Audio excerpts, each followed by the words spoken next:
साथियों नमस्कार और आप सभी का स्वागत है आपके अपने चैनल कृष्णा MPPSC पर।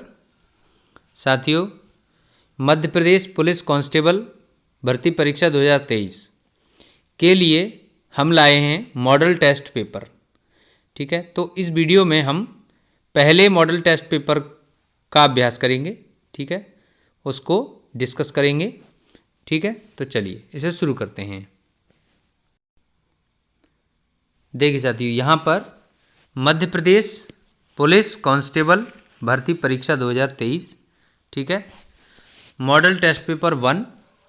और इस प्रश्न पत्र में कुल 100 प्रश्न हैं, यानी कि जैसा पेपर आएगा उस तरीके का पेपर है ये। ठीक है, तो हम इसको चलिए सॉल्व करते हैं। ठीक है, चलिए देखिए यहाँ पर पहला प्रश्न है, कह रहे हैं मध्य प्रदेश का नाम इनमें से किसने दिया था। ठीक है, मध्य प्रदेश का नाम मध्य प्रदेश किसने बताया, सुझाया या बताया। तो चूंकि देखिए मध्य प्रदेश का नाम पंडित जवाहरलाल नेहरू ने दिया था। ठीक है, जवाहरलाल नेहरू ने। ठीक है, देखिए मध्य प्रदेश भारत के मध्य भाग में स्थित है, इसी कारण से इसे मध्य प्रदेश या हृदय प्रदेश कहते हैं। ठीक है, हृदय प्रदेश, हृदय प्रदेश कहा जाता है। ठीक, और देखिए 1947 में जब देश आज़ाद हुआ तो मध्य भारत और विंध्य प्रदेश को मिलाकर के मध्य प्रदेश का गठन किया गया था। और 1950 में, ठीक है, 1950 में क्या हुआ था कि मध्य प्रांत का नाम बदल करके मध्य प्रदेश रख दिया गया था। ठीक है, चलिए तो इसका आंसर क्या होगा, जवाहरलाल नेहरू। ठीक है, चलिए दूसरा सवाल देखते हैं। देखिए क्वेश्चन नंबर 2, यहाँ क्या कह रहे हैं, 1 नवंबर 1956 से पहले मध्य प्रदेश की राजधानी थी। ठीक है, अब देखिए 1 नवंबर 1956 से पहले मध्य प्रदेश की राजधानी क्या थी। देखिए दोस्तों, मध्य प्रदेश की राजधानी थी नागपुर। ठीक है, चलिए अगला देखते हैं। देखिए यहाँ का अगला सवाल है, मध्य प्रदेश राज्य का राजकीय खेल कौन सा है। ठीक है, मध्य प्रदेश राज्य का राजकीय खेल। ठीक है, देखिए दोस्तों, मध्य प्रदेश राज्य का राजकीय खेल कौन सा है, तो मध्य प्रदेश राज्य का राजकीय खेल है मलखंभ। ठीक है, मलखंभ है। अब देखिए क्या है, मध्य प्रदेश सरकार ने मलखंभ को राज्य का खेल घोषित करने का निर्णय कब लिया था, 10 अप्रैल। ठीक है, 10 अप्रैल 2013 को जो है इसको राजकीय खेल घोषित किया था। ठीक है, चलिए अगला देखते हैं। देखिए अहिल्याबाई निम्न में से किस राजवंश से संबंधित हैं। ठीक है, देखिए अहिल्याबाई जो हैं वो होलकर राजवंश से संबंधित हैं। ठीक है, होलकर। देखिए साथियों क्या है, अहिल्याबाई जो हैं वो होलकर राजवंश से संबंधित हैं और इनका जन्म 31 मई, अगर हम जन्म की बात करें तो देखिए इनका जन्म हुआ था 31 मई 1725 को। ठीक है, 1725 को इनका जन्म हुआ था। और इनका विवाह जो है वो इंदौर के संस्थापक महाराज जो थे मल्हार राव होलकर, उनके पुत्र खांडे राव से इनका विवाह हुआ था। ठीक है, और 1754 ईस्वी में खांडे राव का निधन हो गया। तो उसके बाद अपनी मृत्यु तक, यानी कि अहिल्याबाई होलकर की मृत्यु तक, यानी कि 1795 तक इन्होंने जो है उसका, ठीक है, कुशलतापूर्वक राज्य चलाया। और अहिल्याबाई ने जो है तुकोजी राव होलकर को अपना सेनापति नियुक्त किया था। ठीक है, चलिए अगला देखते हैं। अगला ये कह रहे हैं कि भारत में मानव जीवन का शीघ्रातिशीघ्र अनुरेखण, यानी कि अर्ली ट्रेसेस बोलते हैं, इनमें से किस में प्रदर्शित किया गया है। ठीक है, देखिए तो ये जो है अर्ली ट्रेसेस ऑफ ह्यूमन की बात करें, ह्यूमन लाइफ की, तो ये भीमबेटका की गुफाओं में चित्रित किया गया है। ठीक है, देखिए भीमबेटका की गुफाएं कहाँ पर हैं, देखिए ये रायसेन जिले में हैं। ठीक है, रायसेन जिले में। ठीक, एक बात है ये। दूसरी बात ये है, इसकी खोज जो है 1957-58 में की गई थी, 1957-58 के दौरान। ठीक, किसने की थी, विष्णु श्रीधर वाकणकर। ठीक है, विष्णु श्रीधर वाकणकर, ठीक है, इन्होंने की थी। अब देखिए तो इसके बाद देखिए इंपॉर्टेंट ये है कि 2003 में, ठीक है, 2003 में यूनेस्को ने इसको जो है क्या विश्व धरोहर स्थल, ठीक है, विश्व धरोहर स्थल सूची में शामिल किया है। ठीक है, चलिए अगला देखते हैं, अगला क्वेश्चन देखिए, ये कह रहे हैं कि 1857 के विद्रोह में सक्रिय रूप से भाग लेने वाली जनजाति थी। ठीक है, अब देखिए, तो 1857 के विद्रोह में सक्रिय रूप से भाग लेने वाली जनजाति कौन सी थी? भील थी। ठीक है, भील जनजाति। देखिए, भील जनजाति का नेतृत्व किसने किया था? तो वो टांट्या भील ने किया था। ठीक है, टांट्या भील। चलिए अगला देखते हैं, अगला क्वेश्चन। अगला देखिए, कह रहे हैं कि किस नरसंहार को मध्य प्रदेश का जलियांवाला बाग हत्याकांड कहा जाता है? ठीक है, देखिए, तो ये कहा जाता है चरण पादुका नरसंहार को। ठीक है, देखिए दोस्तों, इसमें क्या है कि मध्य प्रदेश के छतरपुर जिले में स्थित है ये। ठीक है, छतरपुर में। इसके बाद देखिए इंपॉर्टेंट ये है कि 14 जनवरी 1931 को, ठीक है, 14 जनवरी 1931 को मकर संक्रांति के मेले में चरण पादुका में हो रही सभा को सेना ने घेर कर निहत्थे लोगों पर गोलियां चलवाईं। ठीक है, जिसमें क्या हुआ, 21 लोगों की मौत हो गई और अनेक जो है वो गंभीर रूप से घायल हो गए। तो इसी नरसंहार को चरण पादुका नरसंहार के नाम से जाना जाता है। ठीक है, चलिए अगला देखते हैं, अगला सवाल देखिए, ये कह रहे हैं कि मध्य प्रदेश के कुछ प्रमुख शहरों के नाम तथा उनके प्राचीन नामों में निम्नलिखित में से कौन सा सही सुमेलित नहीं है? ठीक है, देखिए, इंदौर इंद्रपुर ये सही है, यानी इंदौर का पुराना नाम इंद्रपुर था। भोपाल का नाम भोजताल था। ठीक है, विदिशा भेलसा के नाम से जाना जाता था, लेकिन महेश्वर अवंतिका के नाम से नहीं जाना जाता था। ठीक है, तो यहाँ आंसर क्या होगा? देखिए, यहाँ आंसर होगा महेश्वर अवंतिका। ठीक है, महेश्वर अवंतिका। अब देखिए, महेश्वर अवंतिका यहाँ पर क्या, देखिए, महेश्वर का पुराना नाम क्या था? तो महेश्वर का पुराना नाम माहिष्मती था। ठीक है, माहिष्मती।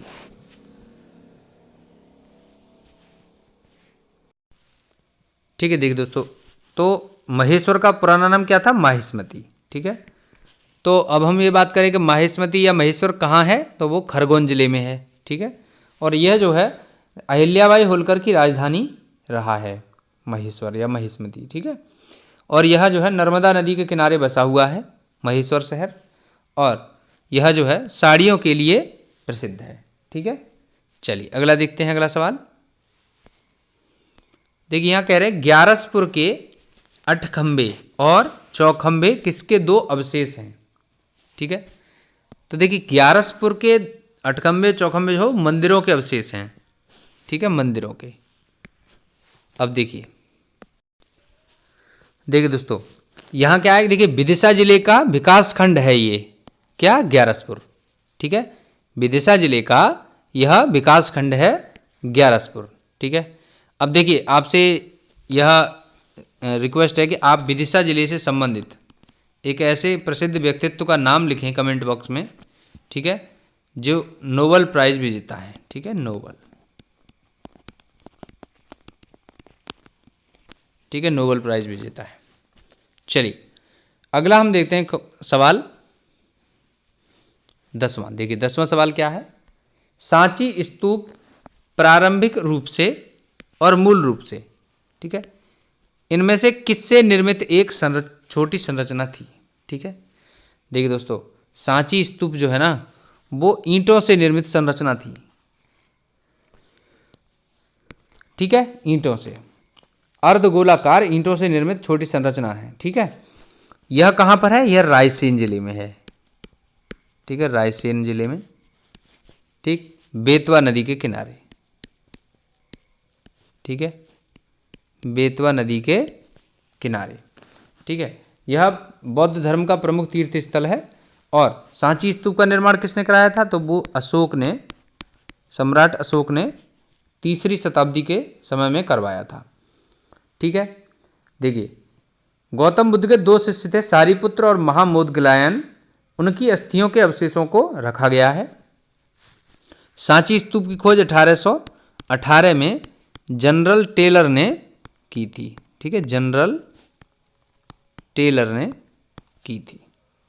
ठीक, इसके अलावा 1989 यानी कि 1989 में, ठीक है, यूनेस्को ने इसको अपनी विश्व धरोहर स्थल सूची में शामिल किया है। ठीक है, और इम्पोर्टेंट एक पॉइंट यहाँ पर यह है कि 2017 में, ठीक है, 2017 में 200 रुपये के नोट पर, जो भारत का 200 रुपये का नोट है, उस पर जो है वो सांची स्तूप का चित्र छापा हुआ है। ठीक है, यह प्रश्न भी पूछा गया है। चलिए आगे देखते हैं अगला सवाल। अगला सवाल देखिए, कह रहे हैं कि निम्नलिखित में से कौन सा मध्य प्रदेश का प्राकृतिक क्षेत्र नहीं है। ठीक है, देखिए दोस्तों, अगर हम बात करें मध्य प्रदेश के प्राकृतिक क्षेत्रों की, तो मध्य भारत का पठार, ठीक है, मध्य भारत का पठार, सतपड़ा और मैकाल क्षेत्र, नर्मदा सोन घाटी, ठीक है, ये क्या है, ये मध्य प्रदेश के प्राकृतिक भूभाग हैं। ठीक है, तो जो नहीं है उसकी अगर हम बात करें तो वो है, देखिए, पश्चिमी पठार यहाँ नहीं है। ठीक है, मध्य प्रदेश के प्राकृतिक भागों में शामिल नहीं है पश्चिमी पठार।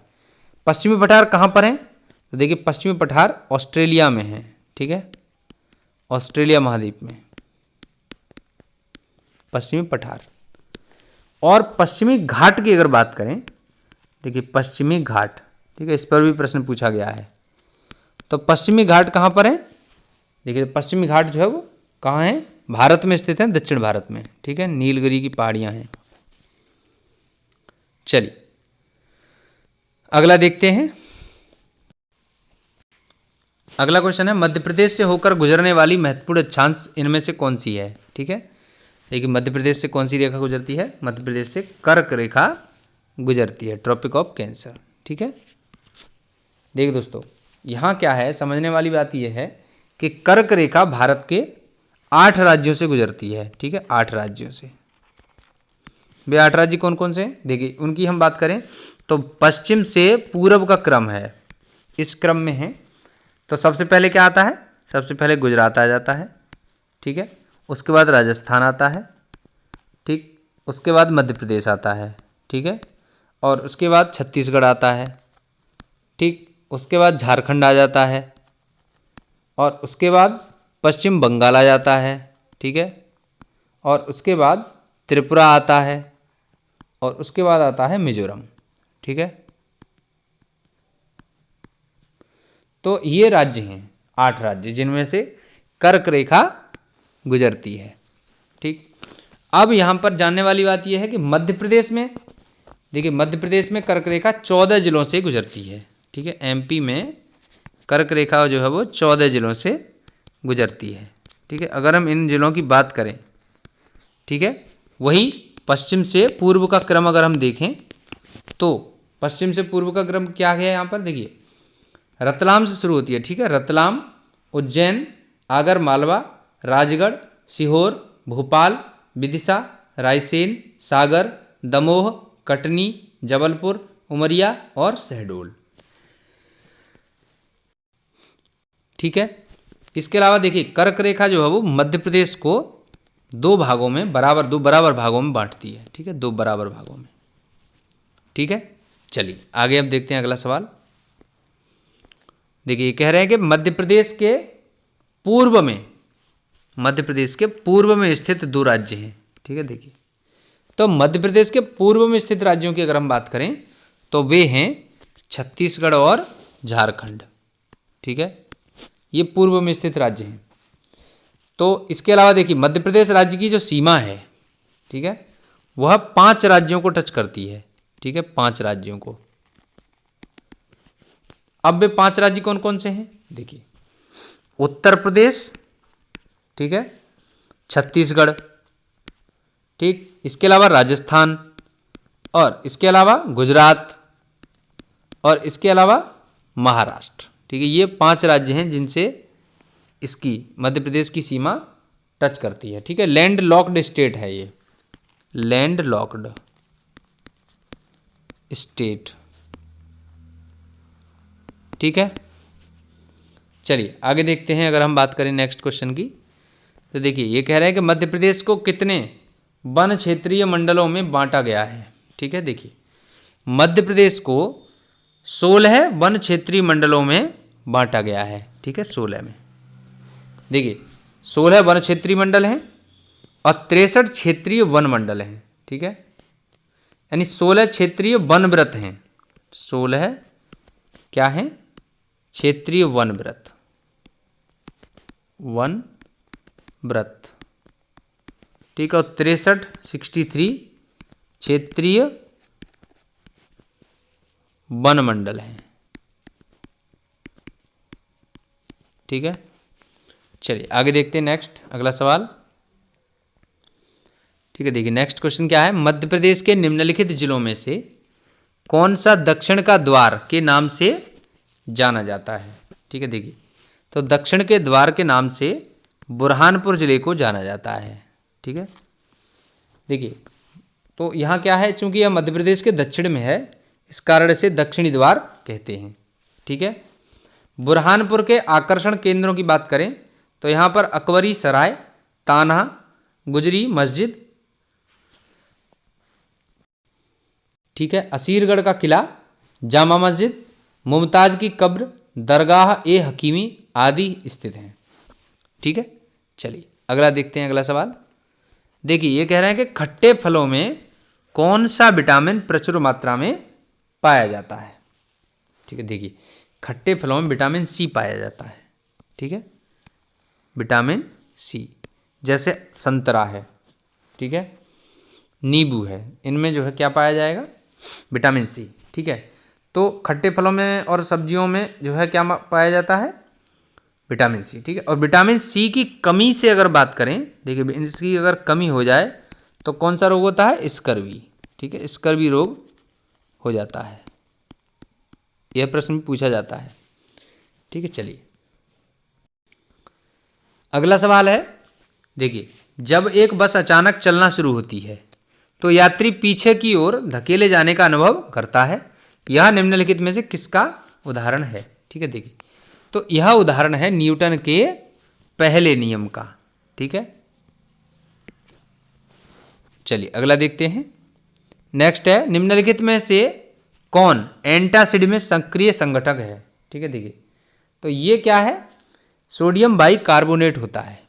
ठीक है, सोडियम बाई कार्बोनेट। ठीक है, तो अब देखिए सोडियम बाई कार्बोनेट जो है वो एक तरीके से हम क्या कहें, बेकिंग सोडा इसको कहते हैं।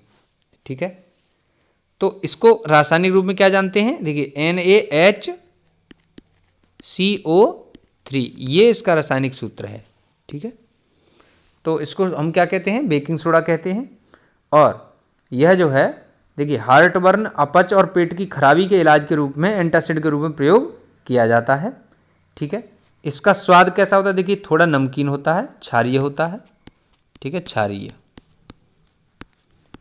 और इसका सामान्य नाम मैंने बता दिया आपको, बेकिंग सोडा। ठीक है, बेकिंग सोडा है, बेकिंग सोडा।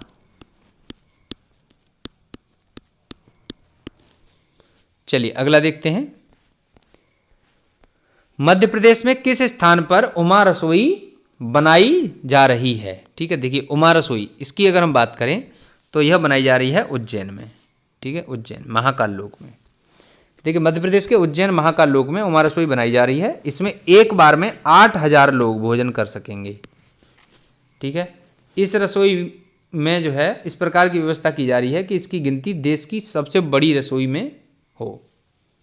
ठीक है, चलिए अगला देखते हैं, ये कह रहे हैं विश्व आर्थिक मंच द्वारा, ठीक है, कौन सी रिपोर्ट प्रकाशित की जाती है? ठीक है, तो विश्व आर्थिक मंच का मतलब क्या है? World economic forum. ठीक है, WEF बोलते हैं इसको। ठीक है, और इसको जो है अगर हम बात करें WEF द्वारा कौन सी रिपोर्ट है, तो वो है ग्लोबल जेंडर गैप रिपोर्ट। ठीक है, लैंगिक असमानता वाली रिपोर्ट जो है ये प्रकाशित करती है WEF। ठीक है, तो अगर हम बात करें 2022 की, देखिए 2022 में क्या है कि भारत का स्थान अगर हम देखें हम, ठीक है, तो भारत का स्थान देखिए 146 देशों की सूची में 135वें नंबर पर भारत था। ठीक है, और 2021 की अगर बात करें तो 2021 में भारत जो है वो 156 देशों की सूची में 140वें नंबर पर था। ठीक है, चलिए आगे देखते हैं। नेक्स्ट अगला क्वेश्चन देखिए, निम्नलिखित में से किसे विश्व बैंक समूह का अध्यक्ष बनाया गया है? ठीक है, देखिए विश्व बैंक समूह का अध्यक्ष देखिए अजय सिंह बंगा को बनाया गया है। ठीक है, ये विश्व बैंक समूह के 14वें अध्यक्ष हैं। ठीक है, 14वें अध्यक्ष।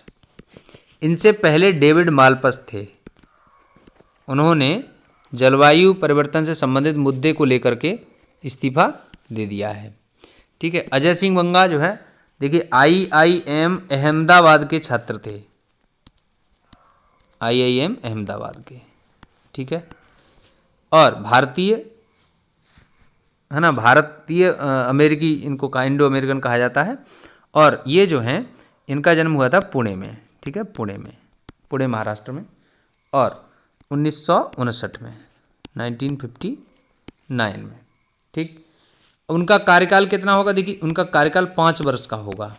ठीक, और इससे पहले ये मास्टर कार्ड एक कंपनी है। ठीक है, मास्टर कार्ड, उसके सीईओ रह चुके हैं। ठीक है, ये है।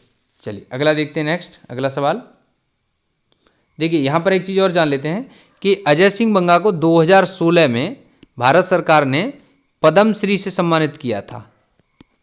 ठीक है, पद्मश्री से सम्मानित किया था। ठीक, चलिए अगला सवाल देखते हैं। कह रहे हैं मध्य प्रदेश पंचायती राज व्यवस्था में महिलाओं के लिए कितने प्रतिशत पद आरक्षित हैं? देखिए महिलाओं के लिए ना 50% पद आरक्षित किए गए हैं। ठीक है, चलिए अगला है मेरे सपनों का भारत नामक पुस्तक किसने लिखी है? देखिए दोस्तों, मेरे सपनों का भारत यह पुस्तक जो है वो महात्मा गांधी ने लिखी है। ठीक है, अगर हम इनके अन्य पुस्तकों की बात करें, ठीक है, देखिए अन्य प्रमुख पुस्तकें कौन कौन सी हैं? देखिए सत्य के प्रयोग, हिंद स्वराज, दक्षिण अफ्रीका में सत्याग्रह। ठीक है, ये इनकी प्रसिद्ध किताबें हैं। ठीक है, याद रखने वाली बात है, कोई भी पूछी जा सकती है। ठीक है, चलिए मध्य प्रदेश बजट 2023-24 के लिए कुल विनियोग राशि कितनी थी? ठीक है, देखिए इसके लिए आप 31, 40, 24, ठीक है, 31, 40, 24 ये फिगर याद कर लीजिए।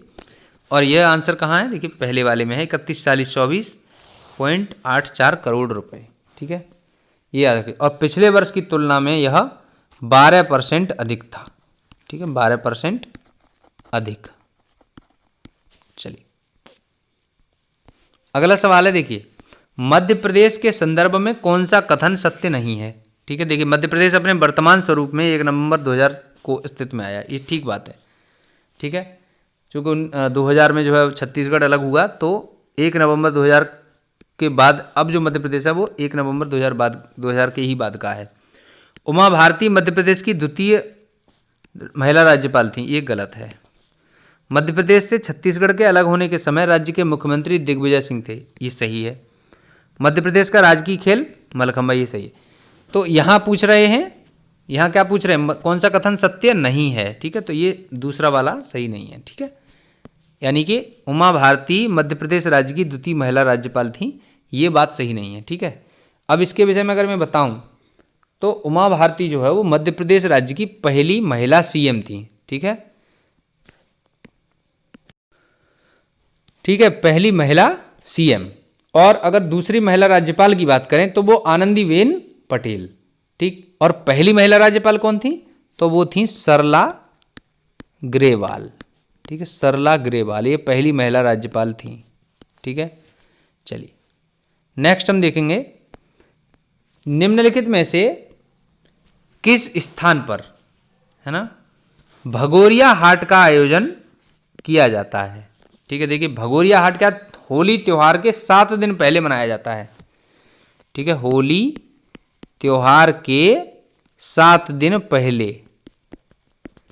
ठीक है, अच्छा अब इन्हें कौन मनाता है? इन्हें ज़्यादातर भील लोग मनाते हैं। ठीक है, भील जनजाति के लोग, ठीक है, भील ट्राइब्स के लोग मनाते हैं। कहाँ पर ज़्यादातर मनाया जाता है? तो यह जो है झाबुआ में मुख्यतः मनाया जाता है। ठीक है, चलिए एक व्यक्ति को कंप्यूटर साक्षर कहा जाता है। अगला सवाल है, एक व्यक्ति को कंप्यूटर साक्षर कहा जाता है यदि वह सक्षम है। देखिए, कंप्यूटर साक्षर वो तब माना जाएगा जब वह जरूरत आधारित एप्लीकेशन चला ले। ठीक है, ये आंसर हो जाएगा।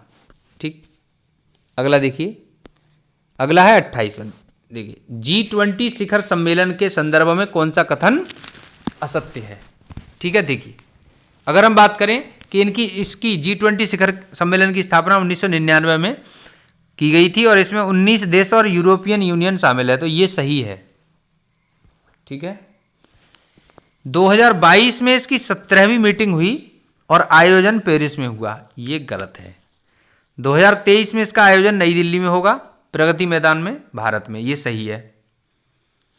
ठीक है, 2023 में इसकी मोटो की बात करें तो one earth, one family, one future. ठीक है, ये है। अब देखिए, यहाँ पर सत्यता की बात करें तो देखिए 2022 में 17वीं मीटिंग हुई, ये तो ठीक बात है। ठीक है, लेकिन 2022 में 17वीं मीटिंग में यह हुआ कहाँ? ये इंडोनेशिया के बाली में हुआ था। ठीक है, बाली में। ठीक, और 2023 में ये जो है 18वीं मीटिंग होगी। ठीक है, और 9-10 सितंबर को 9-10 सितंबर 2023 को इसका आयोजन किया जाएगा। कहां पर? प्रगति मैदान, नई दिल्ली में। ठीक है, चलिए अगला देखिए, सवाल क्या है, निम्नलिखित में से कौन सा देश क्वाड समिट का हिस्सा नहीं है। ठीक है, देखिए क्वाड समिट क्या है। देखिए दोस्तों, तो इसमें कौन सा नहीं है, तो इसकी बात कर लें तो चीन इसका हिस्सा नहीं है। ठीक है, तो देखिए क्वाड देशों में 4 देश कौन कौन से, तो देखिए तो अमेरिका है, एक जापान है, एक ऑस्ट्रेलिया है और एक अपना भारत है। ये 4 देश मिलाकर के क्वाड का निर्माण करते हैं। ठीक है, इसका मकसद जो है वो एशिया प्रशांत क्षेत्र में शांति और शक्ति की बहाली करना और संतुलन बनाए रखना है। ठीक है, 2007 में इसका प्रस्ताव आया था। ठीक है, जापान के प्राइम मिनिस्टर थे शिंजो आबे। ठीक, उन्होंने इसका प्रस्ताव दिया था। ठीक है, शिंजो आबे। चलिए अगला देखते हैं। इसके बाद देखिए 2019 में इन सभी देशों के विदेश मंत्रियों की पहली मीटिंग हुई थी।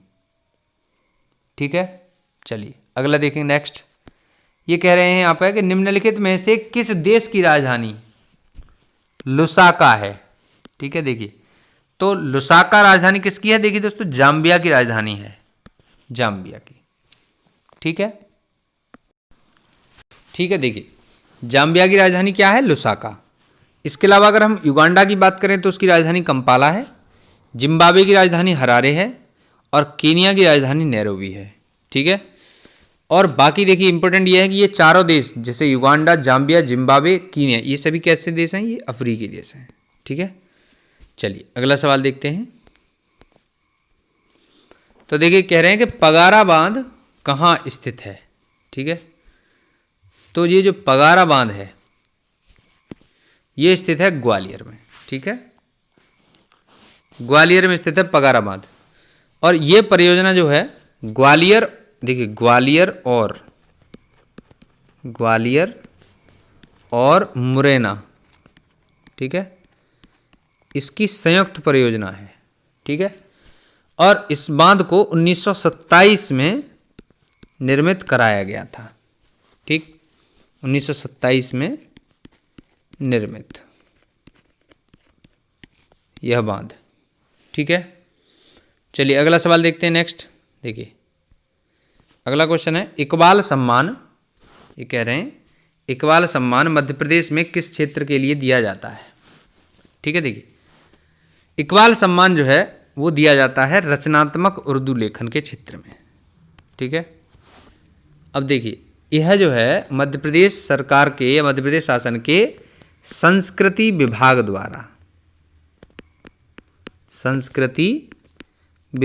द्वारा उर्दू साहित्य में विशिष्ट योगदान के लिए प्रदान किया जाता है। ठीक है, इसमें 2 लाख रुपए दिए जाते हैं और प्रशस्ति पट्टिका, ठीक है, इसके साथ में दी जाती है। ठीक, और अगर हम बात करें यह पुरस्कार उर्दू के सुप्रसिद्ध लेखक अल्लामा, है ना, अल्लामा इकबाल, इनके नाम पर या इनके सम्मान में दिया जाता है। ठीक है, अगला देखते हैं, मध्य प्रदेश देश में सबसे अधिक किस फसल का उत्पादन करता है। ठीक है, देखिए मध्य प्रदेश को क्या कहते हैं, सोया स्टेट कहते हैं। ठीक है, सोया स्टेट। ठीक है, सोयाबीन राज्य, तो सबसे ज़्यादा उत्पादन सोयाबीन का करता है। ठीक है, देखिए लगभग 53%, पूरे देश में लगभग ये 13% केवल मध्य प्रदेश उत्पादन करता है। ठीक है, तो इसे सोया स्टेट या सोया राजधानी, देश की सोया राजधानी भी कहते हैं। ठीक है, भारत विश्व में सोयाबीन उत्पादन में 5वां स्थान रखता है। ठीक है, और अगर हम मध्य प्रदेश की बात करें तो यह सिवनी जिला है। ठीक है, सिवनी जिले में सर्वाधिक उत्पादन इसका होता है। ठीक है, अब चलिए आगे, अगला देखते हैं 34। देखिए 34 में क्या है, निम्नलिखित में से कौन सा क्षेत्र मध्य प्रदेश में नहीं है। ठीक है, देखिए तो मध्य प्रदेश के क्षेत्रों की बात करें तो मालवा, बघेलखंड, महाकौशल, ये तीनों कहाँ हैं, मध्य प्रदेश के क्षेत्र में हैं। छोटा नागपुर का क्षेत्र जो है वो इसमें मध्य प्रदेश में शामिल नहीं है। ठीक है, यह झारखंड का खनिज उत्पादक क्षेत्र है। ठीक है, झारखंड राज्य में है।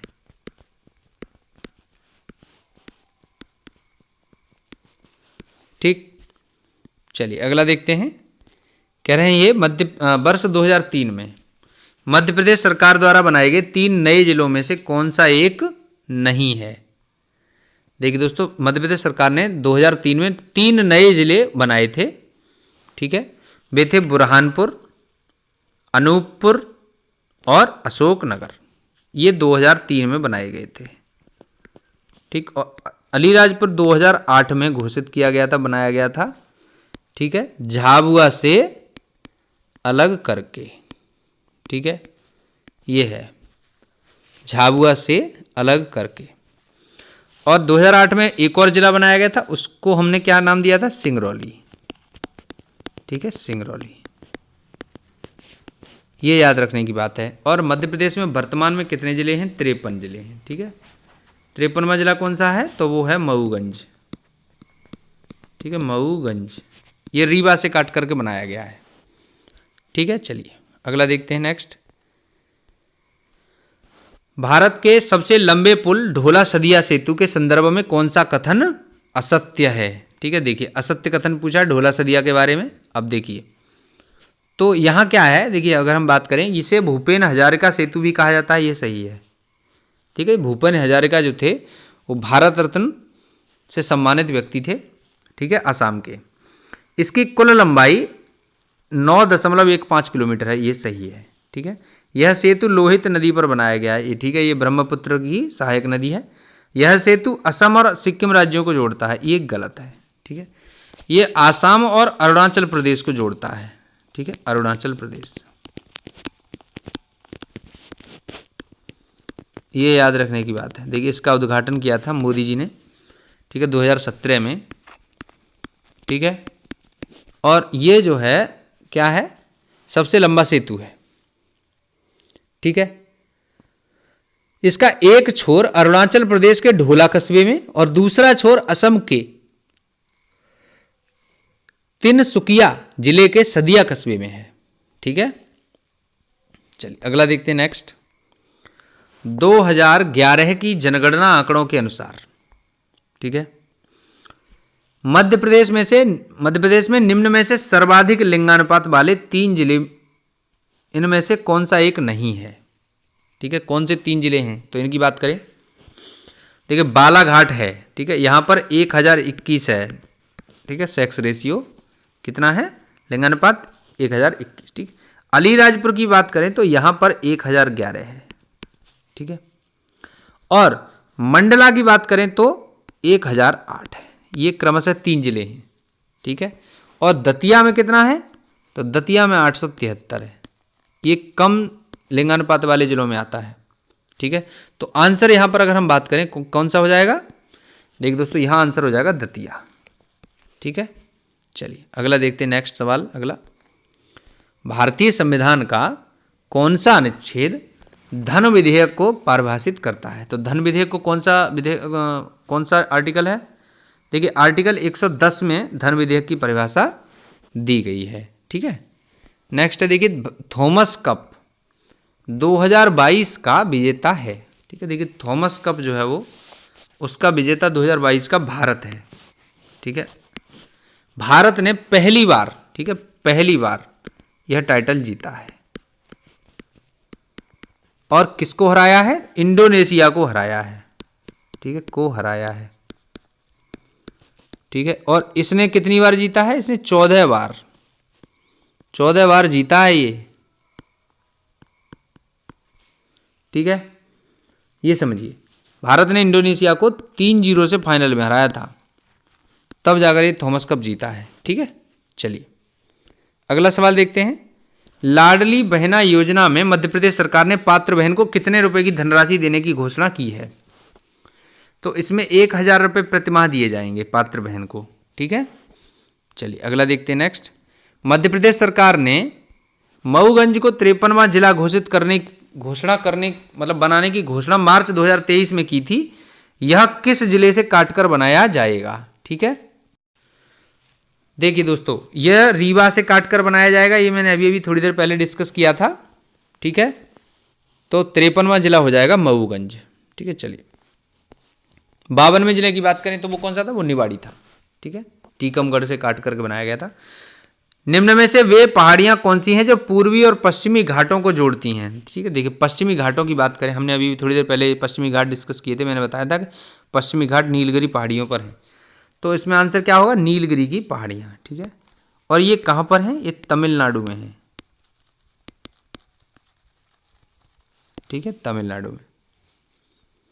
अगला देखिए मालनपुर औद्योगिक विकास केंद्र किस जिले में स्थित है? तो देखिए ये भिंड जिले में स्थित है। ठीक है, इसको आप याद कर लेंगे, भिंड का माल, ऐसे याद कर लीजिए, भिंड का माल।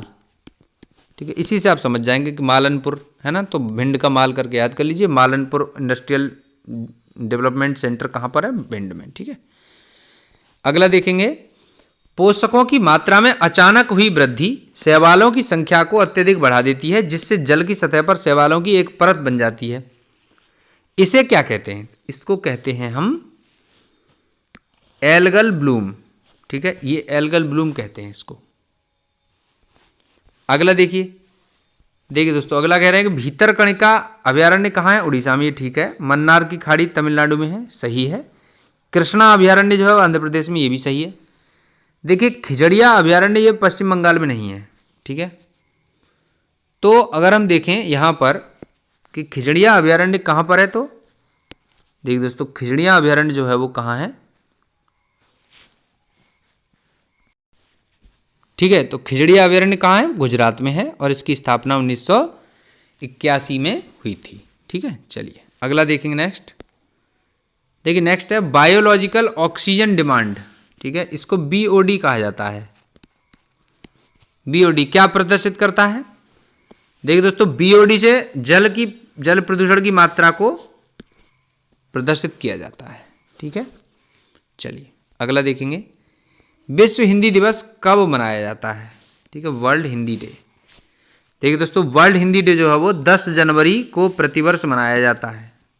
ठीक है, अब चलिए नेक्स्ट देखते हैं अगला सवाल क्या है। देखिए B = 44, FAT = 54, तो LATE को कैसे कूटबद्ध किया जा सकता है? देखिए दोस्तों अगर हम B की बात करें, V जो है वो कितना है? 44 है। ठीक है, अब देखिए B को अगर हम देखें तो अंग्रेजी वर्णमाला में क्रम में अगर पहले से A से लेकर के और Z तक जाएं तो V जो है 22वें नंबर पर आता है। ठीक है, और 22 का दुगना कितना है? 44। ठीक है, अब हम FAT देखेंगे। देखिए FAT क्या है? देखिए दोस्तों FAT F का मतलब अगर हम देखें यहाँ पे, ठीक है, F की बात करें तो F छठे नंबर पे आता है। ठीक है, 6th, और A पहला है। ठीक है, और T कौन सा है? देखिए T 20वां अक्षर है। ठीक है, 20वां, तो ये टोटल कितना हो जाएगा? 27, और 27 का अगर हम डबल कर दें तो कितना आ जाएगा? देखिए 54 सेटिस्फाई हो रहा है। दोनों सेटिस्फाई हो गए। अब ऐसे ही LATE को लिख के देखते हैं, ठीक है, LATE। देखिए दोस्तों LATE की अगर हम बात करें तो L कितने नंबर पर आता है? देखिए दोस्तों L 12वें नंबर पे आता है, A पहले नंबर पे आता है, T 20वें नंबर पे आता है और E 5वें नंबर पर आता है। इन्हें जोड़ेंगे तो ये कितना होगा? देखिए ये होगा 38, ठीक है 38, और 38 का डबल करेंगे तो कितना आ जाएगा? 76, ठीक है। तो आंसर इसका 76 हो जाएगा, ठीक है। इस तरह से अप्रोच लगा सकते हैं। चलिए अगला देखें नेक्स्ट। देखिए नेक्स्ट क्वेश्चन है, निम्नलिखित सीरीज में कौन सी संख्या प्रश्न चिन्ह के स्थान पर आएगी? ठीक है, ये प्रश्न चिन्ह देखिए 5, 8, 20, 34, 76, 142 और उसके बाद। अब देखिए यहां क्या है कि यहां पर जो अप्रोच अगर हम लगाएंगे तो देखिए यहां देख रहे हैं आप कि 5 के बाद 8 है, तो 5 के बाद 8 कैसे बनेगा? देखिए 5 गुणा 2 और 2 मतलब -2 कर देंगे, है ना। तो 5 दूनी 10 -2 बराबर 8 आ जाएगा। अगर हम अगला देखें तो 8, देखिए 8 गुणा 2, ठीक है, और प्लस 4 करें तो कितना आएगा? 20 आ जाएगा, ठीक है। अगले की अप्रोच अगर हम देखें तो 20 गुणा 2 करें और माइनस में कर दें 6, ठीक है, तो 34 आ रहा है। नेक्स्ट अगर हम देखें कि 34 है ना, 34 इंटू 2 और माइनस की जगह प्लस, ठीक है, यानी हम देख रहे हैं माइनस प्लस का पैटर्न आ रहा है। तो यहां पर कितना? 8, तो ये करेंगे तो कितना आएगा? 76 आ जाएगा। अब इसके बाद देखिए अगला जो है पैटर्न क्या हो रहा है इसमें फॉलो, अगर आप देखें तो 76 इंटू 2 और 8 के बाद 10, ठीक है, -10 कर देंगे हम, तो कितना आ जाएगा? -10 करने पर 142 आ जाएगा। सही है, ये पैटर्न फॉलो हो रहा है। अब जो लास्ट में अगर हम ध्यान से देखें तो पैटर्न को किस तरह से किया जाएगा, तो देखिए यहां लिखेंगे 142 इंटू 2 और माइनस की जगह लगा देंगे प्लस और 10 की जगह लगा देंगे 12, तो आंसर क्या बनेगा? देखिए 296 बन जाएगा, ठीक है। तो इसका आंसर 296 ये आंसर हो जाएगा, ठीक है। चलिए अगला देखेंगे नेक्स्ट। एक अनुक्रम दिया गया है जिसमें एक पद गलत है, दिए गए विकल्पों में से कुछ गलत पद को चुनिए, मतलब कुछ नहीं, उस गलत पद को चुनिए लिखा है। तो देखिए दोस्तों AH की बात करें हम, अगर AH की, ठीक है, तो AH जो है A कौन सा है? पहला है, और H कौन सा है? 8वें नंबर का है, ठीक है। और अब D के देखें तो D कौन से नंबर का है? D 4वें नंबर का है, और K कौन सा है? 11वां, ठीक है। इसके बाद GN देखते हैं। देखिए GN क्या है? देखिए G 7वें नंबर का है और N 14वें नंबर का है, ठीक है। JR देखते हैं लास्ट में, J कौन से नंबर का है? J 10वें नंबर का है, और R कौन से नंबर का है? 18वें नंबर का। अब आप देख लीजिए साफ साफ, यहां पर 7 का अंतर है, यहां पर भी 7 का अंतर है, और यहां पर भी 7 का अंतर है, ठीक है, लेकिन यहां पर 8 का अंतर है। तो जो गलत पद है यहां पर जो सीरीज में, वो JR हो जाएगा, ठीक है। चलिए नेक्स्ट देखते हैं अगला। कह रहे हैं नीचे दिए गए प्रश्न में 4 विकल्प दिए गए हैं जिनमें से 3 एक समान है, चौथा भिन्न है, ठीक है, डिफरेंट को चुनिए। तो देखिए कंप्यूटर, अलमारी, टेलीविजन और फ्रिज। यहां पर देखिए, यहां पर समझने की बात यह है कि देखिए दोस्तों कंप्यूटर, टेलीविजन और फ्रिज ये तीनों कैसे हैं? कंप्यूटर और टेलीविजन और फ्रिज ये इलेक्ट्रिक कंपोनेंट है, यानी बिजली से चलने वाले यंत्र हैं। और जो अलमारी है वो बिजली से चलने वाला यंत्र नहीं है, तो डिफरेंट क्या होगा? यही डिफरेंट हो जाएगा, अलमारी, ठीक है। तो आंसर यहां पर अलमारी हो जाएगा। अगला देखिए ये कह रहे हैं कि यदि किसी कूट भाषा में, ठीक है, इसको HOTCAP, ठीक है, ये लिखा गया है, तो इसको जो है IQWGFB लिखा जाता है। तो उसी कूट भाषा में समर को क्या लिखा जाएगा, देखिए अब यहाँ पर समझ लीजिए। अगर हम बात करें यहाँ पे, देखिए H के बाद I है, दोनों इन दोनों की बात कर रही है फिलहाल, ठीक है। तो H के बाद H मतलब इसका इनिशियल H और इसका इनिशियल I, ठीक है। तो सीधा सीधा है। O की बात करें तो O के बाद यहाँ पर अगला अक्षर क्या है, Q है, तो इसका मतलब P और Q, ठीक। उसके बाद T की बात करेगा तो T के बाद यहाँ क्या आ रहा है, W, यानी कि क्या आएगा, U V और W, ठीक है। ऐसे ही C की बात करें तो देखिए C में क्या आएगा, D E F और G आ जाएगा, ठीक है। ऐसे ही A की बात करें तो देखिए A में क्या आएगा, B C D E और उसके बाद F, ठीक। लास्ट में आएगा P। देखिए P से क्या करेंगे हम, देखिए Q R S T U और V। अब देखिए आप H के बाद I सीधा सीधा आ रहा है, ठीक है। O के बाद P को छोड़ा गया है, फिर अगले वाले में U V छोड़ा गया है, अगले वाले में D E F छोड़ा गया है, तब G आया है। इसी प्रकार B C D E और इसी प्रकार Q R S T U तक छोड़ा गया है। इस तरह से है यहाँ पर क्रम। अब ऐसे ही हम समर यहाँ जो लिखा गया है ना उसको बनाते हैं। तो देखिए S U M M E और R, ठीक है। तो S के बाद T आना चाहिए, U के बाद देखिए हम यहाँ पर क्या आएगा, V W, ठीक है। तो B छोड़ा जाएगा, और M में अगर हम की बात करें तो N और O, ठीक है। तो P आ जाएगा, तो N O छोड़ देंगे यहाँ पे। इसी प्रकार अगले M में क्या आएगा, N O और P छोड़ेंगे तो Q आएगा, ठीक है। इसी प्रकार E की अगर बात करें तो देखिए F G H और I छोड़ेंगे और J आएगा। नेक्स्ट R में देखेंगे तो S T U V W छोड़ेंगे तो X आ जाएगा, ठीक है। तो आंसर क्या बनेगा, देखिए TWP, ठीक है, TWP और उसके बाद QJX। तो ये तीसरा वाला नंबर यहाँ पर आंसर बन जाएगा, ठीक है। चलिए नेक्स्ट आप समझ गए होंगे इस सवाल को, अगला देखते हैं। देखिए कह रहे हैं कि दिए गए आकृति में प्रश्नवाचक चिन्ह के स्थान पर कौन सा अंक आएगा, ठीक है। देखिए प्रश्नवाचक यहां पर पूछा गया क्या आएगा, सही है। देखिए दोस्तों यहां क्या होगा, अगर हम पहले ट्रायंगल को देखें तो देखिए 4 9 और 16, इसका मतलब दिख रहा है कि ये 2 का स्क्वायर है, ये 3 का स्क्वायर है और ये 4 का स्क्वायर है। तो अगर हम देखें पहले ट्रायंगल को तो ये बनेगा 2 स्क्वायर, ठीक है, और जो है 3 का स्क्वायर और 4 का स्क्वायर, ठीक है। और इसके बाद इन तीनों नंबर्स का मल्टीप्लाई करें अगर हम, तो 2 गुणा 3 गुणा 4 कर दें अगर, तो ये आता है 24, ठीक है। तो ये 24 वाला सेटिस्फाई हो गया।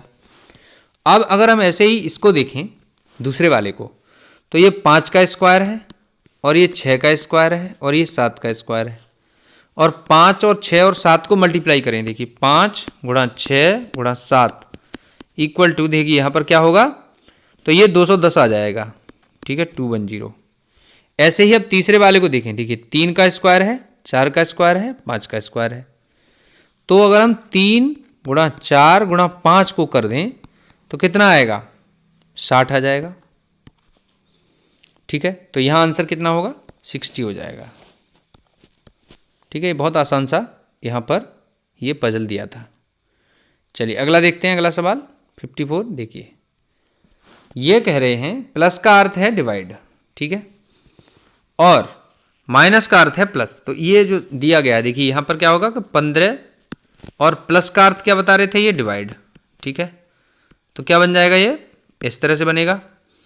और माइनस का अर्थ है प्लस, तो माइनस की जगह लगा देंगे हम, माइनस की जगह प्लस लगा देंगे तो ऐसे बनेगा, ठीक है। और प्लस का अर्थ है फिर डिवाइड, तो ये 2 यहाँ पर ऐसे डिवाइड में आ जाएगा।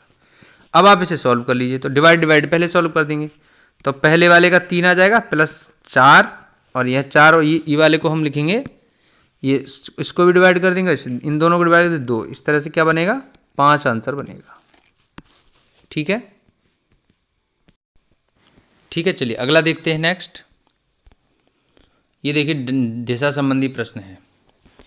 एक व्यक्ति 50 मीटर पूर्व की ओर जाता है, इसके बाद 30 मीटर दाएं मुड़कर के चलता है, इसके बाद 60 मीटर फिर से दाएं मुड़कर चलता है। व्यक्ति आरंभिक बिंदु से अब कौन सी दिशा में, ठीक है। तो पहले नंबर हम देखते, देखिए इसका ए इनिशियल पॉइंट हो जाएगा और यहाँ से यह 50 मीटर पूर्व की ओर गया, ठीक है, पूर्व की डायरेक्शन में गया है, ठीक है। अब वो कह रहा है कि उसके बाद वह दाएं मुड़ा, तो दाएं मुड़ गया इस तरह से, ठीक है, और दाएं मुड़ करके कितना चला 30 मीटर, ठीक। फिर उसके बाद कह रहा है कि फिर से दाएं मुड़ता है, तो फिर से दाएं ये कैसे मुड़ेगा, इधर को मुड़ जाएगा, ऐसे करके इसे दायां कहेंगे। तो दाएं मुड़ गया। अब देखिए कह रहा है कि दाएं मुड़ करके तो अब कितना चला 60 मीटर चला है, ठीक है। अब ये कह रहे हैं कि आरंभिक बिंदु से अब कौन सी दिशा में है, ठीक है। तो देखिए आरंभिक बिंदु के यहाँ से जो ये चित्र हम देख रहे हैं इसमें क्या होगा, व्यक्ति जो है वह दक्षिण पश्चिम दिशा में गया है, ठीक है, दक्षिण पश्चिम दिशा में है, ठीक है। तो इस तरह से चित्र बना। अब हम देखें दक्षिण पश्चिम कैसे बन रहा है। तो देखिए आरंभिक बिंदु हमारा ए था, ए हमारा आरंभिक बिंदु है, ठीक है। तो ए से हम इस तरह से लाइनें बनाएंगे, ठीक। तो ये अब देखिए ये हो गया नॉर्थ, यहाँ पर हो जाएगा साउथ, और ये आपका क्या है ईस्ट है, और इधर ये वेस्ट हो जाएगा, ठीक है। तो अब देखिए ए आरंभिक बिंदु है और इसे बी को हम मान लेते हैं क्या अंतिम बिंदु। तो अंतिम बिंदु पर अब देखिए क्या कर रहा है, आरंभिक बिंदु से अब कौन सी दिशा में है। तो आरंभिक बिंदु से ये बी इस पॉइंट पर है ना, व्यक्ति जो वो कहाँ है बी पॉइंट पर है, इस पॉइंट, इस तरह से लाइन बनेगी। और ये लाइन क्या शो कर रही है, देखिए दोस्तों ये लाइन शो कर रही है वेस्ट साउथ, ठीक है, साउथ वेस्ट शो कर रही है, साउथ वेस्ट या फिर जो है दक्षिण पश्चिम। तो यही आंसर हो जाएगा, ठीक है। चलिए नेक्स्ट देखते हैं अगला सवाल। देखिए ये बहुत आसान है। देखिए कह रहे हैं पेपर अध्यापक ऑपरेशन, ठीक है, ठीक है। देखिए ये सवाल कहाँ से लिया गया है, देखिए एनालॉजी टेस्ट है ये, ठीक है, एनालॉजी टेस्ट। ऐसे सवाल आसान से होते हैं। देखिए इसमें सिंपल सा आपका जो है सादृश्यता परीक्षण कहते हैं इसको, ठीक है। पेपर अध्यापक से संबंधित है, तो ऑपरेशन किससे संबंधित होगा, देखिए ऑपरेशन डॉक्टर से संबंधित हो जाएगा, ठीक है। चलिए अगला देखते हैं नेक्स्ट। अब देखिए ये है एक सीरीज का क्वेश्चन है कि 92 187 तो 52 यानी 52, ठीक है, ये है आपका। अब देखिए इसका क्या है कि देखिए, ठीक है, देखिए दोस्तों ये भी एनालॉजी टेस्ट है। तो इसमें क्या है अगर हम ध्यान से देखें तो देखिए यहाँ जो विकल्प दिए गए हैं वो 100 112 109 107 यानी कि ऐसे दिए गए हैं जैसे कि 52 यानी 52 के डबल करने पर ऐसे कुछ इनमें से कोई एक विकल्प आंसर आएगा 52 का डबल करने पर। और हम यहाँ और ध्यान से देखें तो 92 को अगर हम डबल करें, देखिए 92 को डबल करने पर कितना आता है, तो ये 184 आ जाएगा, ठीक है। और 187 के बिल्कुल नज़दीक है, 187 के बिल्कुल यानी कि कितना ज़्यादा है, तो तीन ज़्यादा है। इसी प्रकार अगर हम 52 को देखें तो 52 का डबल करें तो ये 104 आता है, ठीक। और 104 को अगर हम यहाँ देखें तो ये देखिए 104 यहाँ भी नहीं है, 10 ये तीनों विकल्प किसी भी तरह से सही सेटिस्फाई नहीं हो रहे हैं। 107 सेटिस्फाई होता दिख रहा है। अगर हम इसमें 3 जोड़ देंगे तो ये 107 बन जाएगा, ऊपर वाला भी इससे सेटिस्फाई हो रहा है समीकरण और दूसरा वाला भी, तो ये आंसर हो जाएगा 107, ठीक है। चलिए नेक्स्ट देखते हैं। अप्रोच की बात है, ठीक है। देखिए विभिन्न यहाँ पर क्या है, भिन्न विकल्प को चुनिए, डिफरेंट को चुनिए। देखिए इलाहाबाद, नई दिल्ली, हरिद्वार और आगरा, ठीक है। अब देखिए यहाँ क्या है कि इलाहाबाद, नई दिल्ली, हरिद्वार और आगरा, ठीक है। देखिए दोस्तों यहाँ पर क्या है, देखिए अगर हम बात करें तो इलाहाबाद, नई दिल्ली और आगरा, ठीक है, ये और हरिद्वार। देखिए हरिद्वार क्या है, हरिद्वार एक धार्मिक स्थल है, ठीक है। यहाँ इस केस की बात कर रहे हैं तो एक धार्मिक स्थल है, ठीक है। और ये 3 जो बाकी बचे, इलाहाबाद, नई दिल्ली और आगरा, ये क्या है? ये अन्य जो है प्रमुख शहरों के नाम हैं, ठीक है, प्रमुख शहरों के नाम। तो इस तरह से ये सॉल्व होगा, ठीक है। चलिए अगला देखते हैं, अगला सवाल ये कह रहे हैं कि यदि धूप को पानी कहा जाए, ठीक है, ये देखिए, ठीक है, देखिए दोस्तों, यदि धूप को पानी, ठीक है, पानी को नीला, नीला को वृक्ष और वृक्ष को दीवार कहा जाए। अब देखिए, तो हम यहाँ पर, ठीक है, इस तरह से ये बनेगा, कोडिंग डिकोडिंग का सवाल है ये, ठीक है। तो देखिए, धूप को पानी, पानी को नीला, नीला को वृक्ष, वृक्ष को दीवार। अब देखिए यहाँ क्या कह रहे हैं, पानी को नीला कह रहे हैं यहाँ पर, ठीक है। देखिए पानी को नीला कहा जा रहा है, तो मछलियाँ कहाँ रहेंगी? तो मछलियाँ रहेंगी नीला में, ठीक है। तो आंसर क्या होगा? नीला। चलिए नेक्स्ट देखते हैं अगला।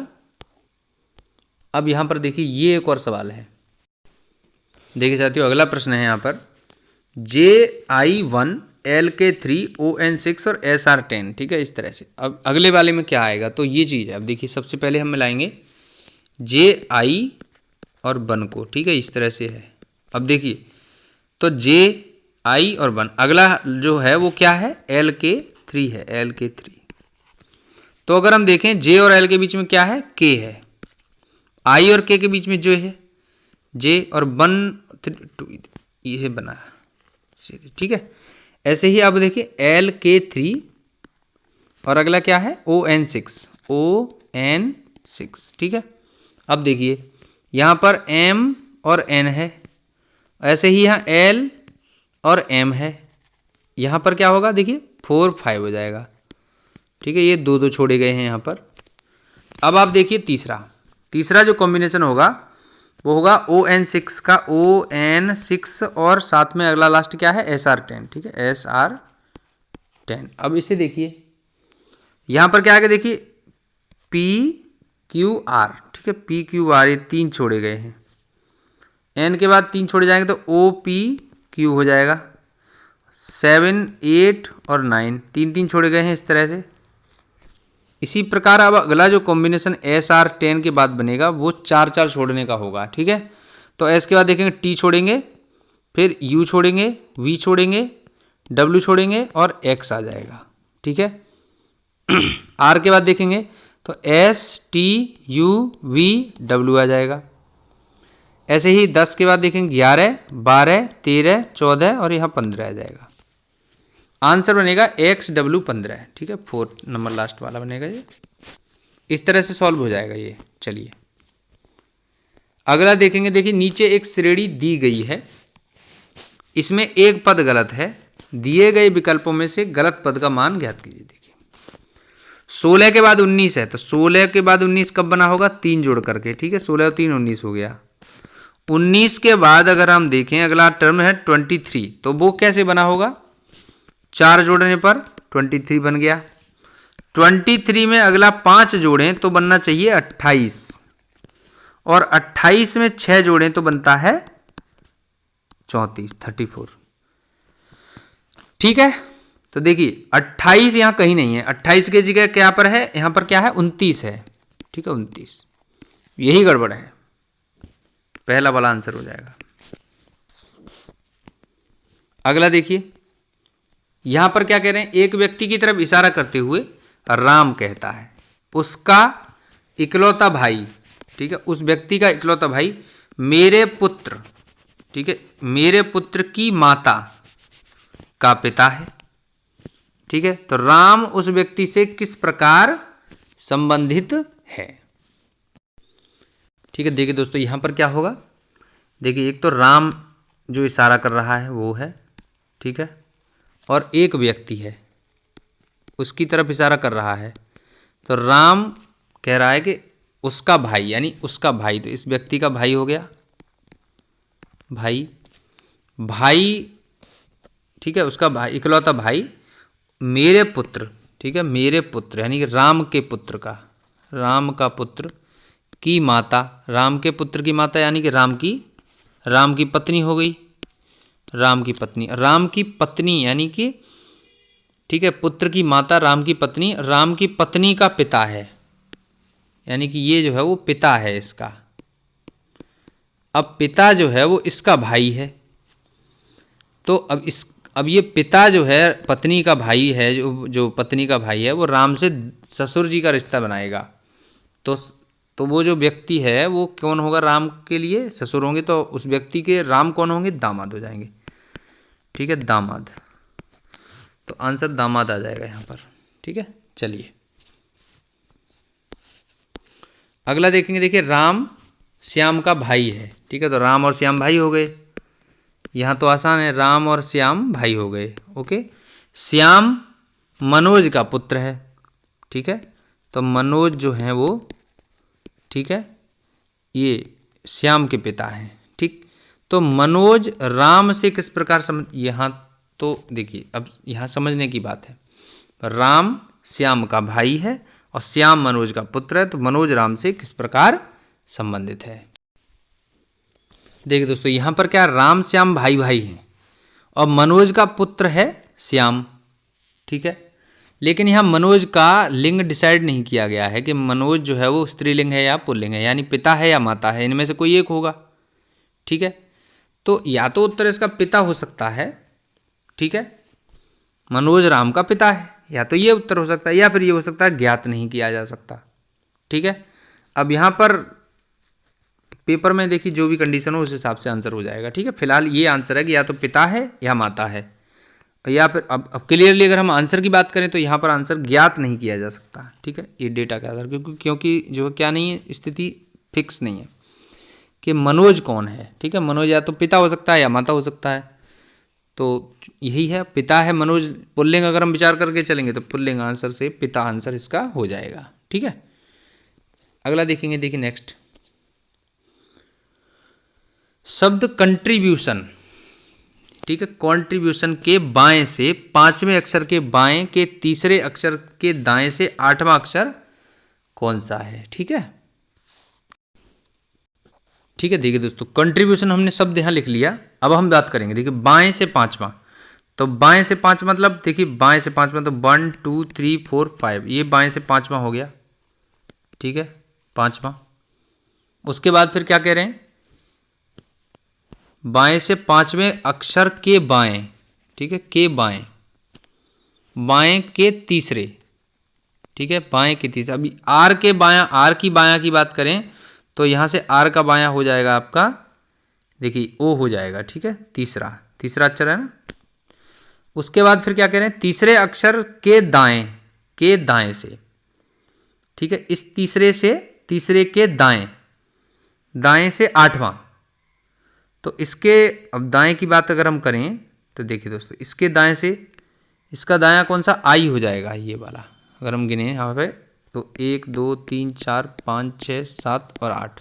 ठीक है, आठवां हो गया, तो आठवां अक्षर क्या होगा, आई होगा। ठीक है, यही आंसर हो जाएगा, आई। चलिए अगला देखते हैं, अगला क्वेश्चन। ये कह रहे हैं यदि 3 क्रमिक संख्याओं का योग 81 है।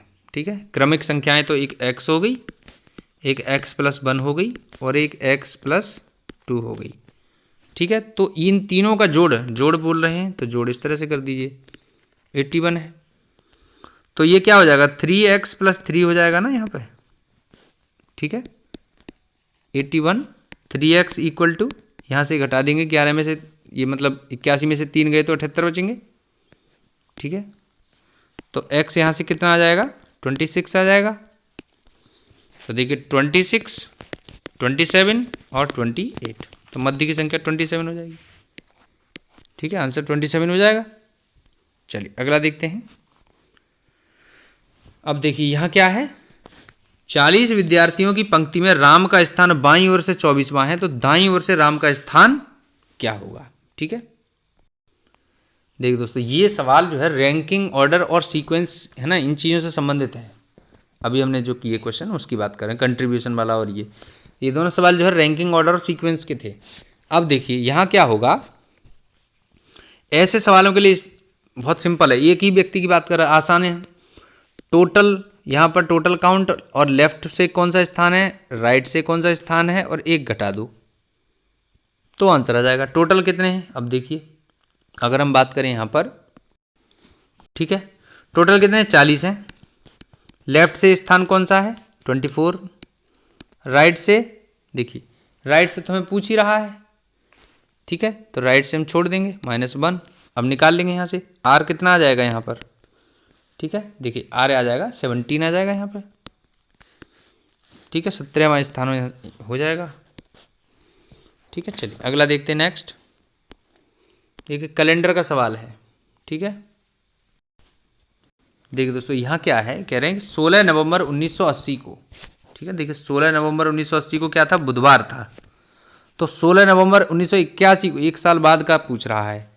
देखिए 80 और 81, तो देखिए 1981 में कोई जो है लीप वर्ष नहीं है, ठीक है, लीप ईयर या लीप वर्ष नहीं है, नहीं है, ठीक है। तो जब नहीं है तो 1981 में एक दिन बढ़ जाएगा, ठीक है, उसके हिसाब से एक दिन बढ़ जाएगा। तो अभी कौन सा 80 में क्या है, बुधवार है, ठीक है, तो इसमें जब बुधवार है तो इसमें एक दिन जोड़ देंगे तो बृहस्पतिवार आ जाएगा, है ना, तो बृहस्पतिवार आंसर आ जाएगा इसके लिए, ठीक है। चलिए अगला देखेंगे नेक्स्ट। देखिए संख्या 62591738 के अंकों में कितने अंक युग्म ऐसे हैं जिनके बीच में उतने अंक हैं जितने की क्रमागत प्राकृतिक संख्याओं के बीच में होते हैं, ठीक है। देखिए साथियों हम यहाँ पर ये नंबर लिख लेंगे पूरा, ठीक है, 6 2 5 9 है ना, 1 7 3 और 8, ठीक है, इस तरह से लिख लेंगे। अब हम नंबर्स देख लेंगे, पेयर देख लेंगे। देखिए पेयर के अगर संबंध में बात करें तो देखिए 6 और 9 का पेयर बनता है, ठीक है, क्योंकि 6 और 9 के बीच में कितने नंबर हैं, 2 नंबर हैं, नहीं 7 8, मतलब जो अगर इनके क्रम की बात करें तो यहाँ पर 2 5 9 होकर के 7 और 8 होने चाहिए, तो 6 7 8 9 ये एक पेयर बनता है, ठीक है। अब हम बात करते हैं देखिए 5 और 9 की, तो 5 और 9 के बीच में कितना है, देखिए 6 7 8 9, तो यहाँ तो कुछ है ही नहीं, तो ये पेयर नहीं बनेगा। 2 और 5 की बात करें तो 2 के बाद 3 4, यहाँ भी कुछ नहीं है तो नहीं बन पाएगा, ठीक है। 9 और 1 के बीच में नहीं बनेगा, लेकिन अगर हम बात करें 9 और 7 की, देखिए यहाँ वाले की, तो 7 8 9 एक है यहाँ पर बीच में, है ना, स्थान है बीच में, 7 8 9 इस तरह से एक पेयर ये बन जाएगा, ठीक है। अब देखिए इसके बाद अगर हम बात करें यहाँ पे 1 और 3 की, देखिए 1 2 3 है ना, ये बीच में स्थान है, ये यहाँ पर 1 2 3 हो सकता है, तो ये एक पेयर ये बन जाएगा, ठीक है, 3 हो गए।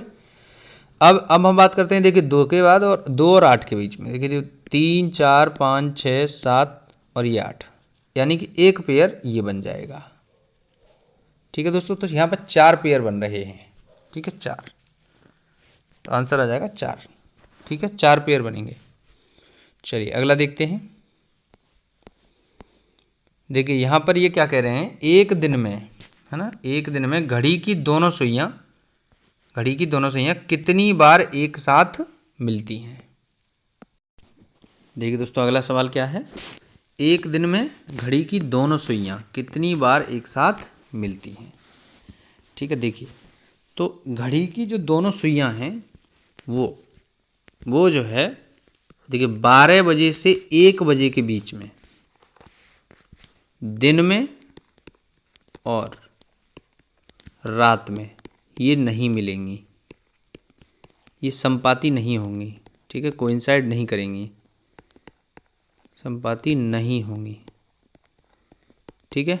इस वजह से जो 24 बार होना चाहिए वो ये 2 कम यहाँ ऐसे हो जाते हैं, तो कुल मिला के ये 22 बार ही मिलती हैं, ठीक है, ठीक है। चलिए अगला देखते हैं। देखिए कह रहे हैं लड़कियों की पंक्ति में नीता का स्थान अगर आगे से 25वां और पीछे से 15वां है तो पंक्ति में कुल कितनी लड़कियां हैं, ठीक है। ये सवाल बहुत आसान है। देखिए इसके लिए फॉर्मूला क्या है, देखिए total is equal to left plus right minus 1, ठीक है। ये इस तरह से करते हैं, तो टी बराबर, अब देखिए लेफ्ट का मामला है, यानी कि हम यूँ कहें लेफ्ट राइट प्लस 1 का मतलब ये देखिए लेफ्ट प्लस राइट माइनस 1 ये नहीं है, एक्चुअली यहाँ क्या कहेंगे हम, प्रारंभ से स्थान 25वां, ठीक है, और अंत से स्थान 15वां, -1, तो इस तरह से कर देंगे तो ये 39 आ जाएगा आंसर। ठीक है, चलिए अगला हम देखें। यहाँ पे देख रहे हैं कि एक परीक्षा में, किसी परीक्षा में सुमन को कविता के बराबर अंक प्राप्त हुआ, मीना को गीता से अधिक अंक प्राप्त हुआ, परंतु उसके अंक सुमन से कम थे, तो सबसे कम अंक किसे प्राप्त हुए। देखिए दोस्तों अगला प्रश्न क्या है। किसी परीक्षा में सुमन को कविता के बराबर अंक प्राप्त हुए, सुमन को कविता के बराबर, ठीक है, तो सुमन इज इक्वल टू के कविता। ठीक है, मीना को गीता से अधिक अंक प्राप्त हुए, तो मीना को गीता से अधिक अंक प्राप्त हुए हैं। ठीक है, परंतु उसके अंक सुमन से कम थे, तो देखिए हम यहाँ पर क्या लिख सकते हैं, एक्चुअली सुमन बराबर के, तो ठीक है, तो मीना के अंक सुमन से कम थे। ठीक है, मतलब उसके अंक सुमन से कम थे, तो मीना के अंक सुमन से कम है। ठीक है, और गीता के इसके नीचे होंगे अंक। ठीक है, तो अब देखिए यही 4 बातें हैं यहाँ पे, तो क्या कह रहे हैं, तो सबसे कम अंक किसे प्राप्त हुए हैं, तो सबसे कम अंक गीता को प्राप्त हुए हैं, तो आंसर गीता आ जाएगा। ठीक है, सबसे कम अंक यहाँ स्पष्ट है, गीता के ही हैं। ठीक है, चलिए अगला देखते हैं नेक्स्ट। देखिए अगला क्वेश्चन हमारा है यहाँ पे, देखिए दोस्तों अगला प्रश्न है, अंग्रेजी वर्णमाला में बाएं से 18वें अक्षर के बाएं 7वां अक्षर क्या होगा। ठीक है, देखिए दोस्तों हम यहाँ पर क्या करते हैं, देखिए दोस्तों ये क्या है, देखिए ए से लेकर आर तक लिखा गया है। ठीक है, आर चूंकि ए आर जो है वो 18वां अक्षर होता है। ठीक है, तो ये क्या कह रहे हैं कि देखिए बाएं से 18वां था, तो बाएं से 18वां ये आर हो गया। अब इस आर के बाएं, ठीक है, इस आर के बाएं, ठीक है, हम चलेंगे बाएं की तरफ, तो बाएं 7वां अक्षर क्या होगा, तो देखते हैं 1 2 3, मतलब ये हो गया 1 2 3 4 5 6 और ये 7वां अक्षर ये हो गया। ठीक है, 7वां अक्षर ये हो गया, तो आंसर क्या हो जाएगा, के। ठीक है, चलिए अगला सवाल है। देखिए कह रहे हैं किसी एक खास कोड में BORN को ये इस तरह से लिखा जाता है और न्यूज़ को इस तरह से लिखा जाता है, तो उसी कोड में SORE को कैसे लिखा जाएगा। ठीक है, देखिए ठीक है, देखिए दोस्तों इसमें हम देखेंगे कि देखिए BOR और N, ठीक है, इसको लिख रहे हैं ये 5, ठीक है, 3 और इस तरह से सिंबल बनाया है और एक इस तरह से सिंबल बनाया है। ठीक, उसके बाद क्या कह रहे हैं, ये देखिए ये कह रहे हैं NEWS, इसको क्या लिख रहे हैं, देखिए इसको स्टार लिख रहे हैं इस तरह से, 2 4 और उसके बाद ये हैज़। ठीक है, तो SORE को पूछा है, तो सिंपल है, देखेंगे SORE को क्या लिखेंगे, देखिए S को क्या लिख रहे थे, हैज़। ठीक है, हैज़ हो जाएगा। O को क्या लिखेंगे, 3, R को क्या लिखेंगे, देखिए इस तरह से डॉलर का निशान जो बनाते हैं, और E को हम लिख देंगे 2। ठीक है, तो ये आंसर हमें दिख रहा है ये वाला। ठीक है, इस तरह से आप कर सकते हैं इस सवाल को। ठीक है, चलिए आगे है। अब देखिए यहाँ पर क्या है, डाइस का क्वेश्चन है। देखिए दोस्तों यहाँ कहा गया है पासों की 3 स्थितियां दी गई हैं, तो कौन सा फलक अक्षर B वाले फलक के विपरीत है। B वाला फलक ये है, ठीक है, इसके विपरीत क्या है, देखिए F दिख रहा है। ठीक है, तो आंसर यहाँ से क्या आ जाएगा, F आ जाएगा, सिंपल सी बात है। ठीक है, तो हम यहाँ पर F निकाल देंगे। ठीक है, चलिए अगला देखते हैं। यहाँ पर देखिए थोड़ा छोटा करेंगे, देखिए ये क्या कह रहे हैं कि यहाँ पर निम्नलिखित आकृति में कितने त्रिभुज हैं, ये हमें काउंट करना है। ठीक है, त्रिभुजों की संख्या, देखिए साथियों यहाँ पर त्रिभुजों की संख्या ज्ञात करते हैं। ठीक है, देखिए सिंपल सी बात है, देखिए 1 2 3, ठीक है, उसके बाद फिर ये देखिए इस तरह से एक ये पूरा चौथा हो जाएगा, ठीक है। इसे हम 4 नंबर मान लेंगे, ठीक है, 4, ठीक है। उसके बाद अब देखिए नीचे आ जाएंगे, देखिए 5, 6, 7, 8, 9, 10 इस तरह से हो गए, ठीक है। अब इसके बाद 10 के बाद देखिए, तो अगर हम बात करें, देखिए ये हो जाएगा इस तरह से 11वां, और इस तरह से ये 12वां हो गया, ठीक है। इसके बाद फिर अब देखिए 12 हो गए। अब हम क्या करेंगे, इसमें और भी काउंट होंगे, देखिए पूरा पूरा करेंगे, देखिए तो ये 13वां इस तरह से, ये पूरा इस तरह से 13वां हो गया, और ऐसे ही अगर हम देखें तो ये 14वां हो गया, 14, ठीक है। अब देखिए दोस्तों, इस आकृति में त्रिभुजों की संख्या की बात कर रहे हैं, तो देखिए स्पष्ट देखते हैं 1 2 3, ठीक है। और ये इस तरह से एक जो ट्रायंगल है ये 4 हो जाएगा, 5 6 7 8 9 और ये 10, ठीक है। अब उसके बाद अब देखेंगे हम, देखिए 11 हो जाएगा पूरा ये वाला, ठीक है। इस तरह से ये 12 हो जाएगा ये एक, ठीक।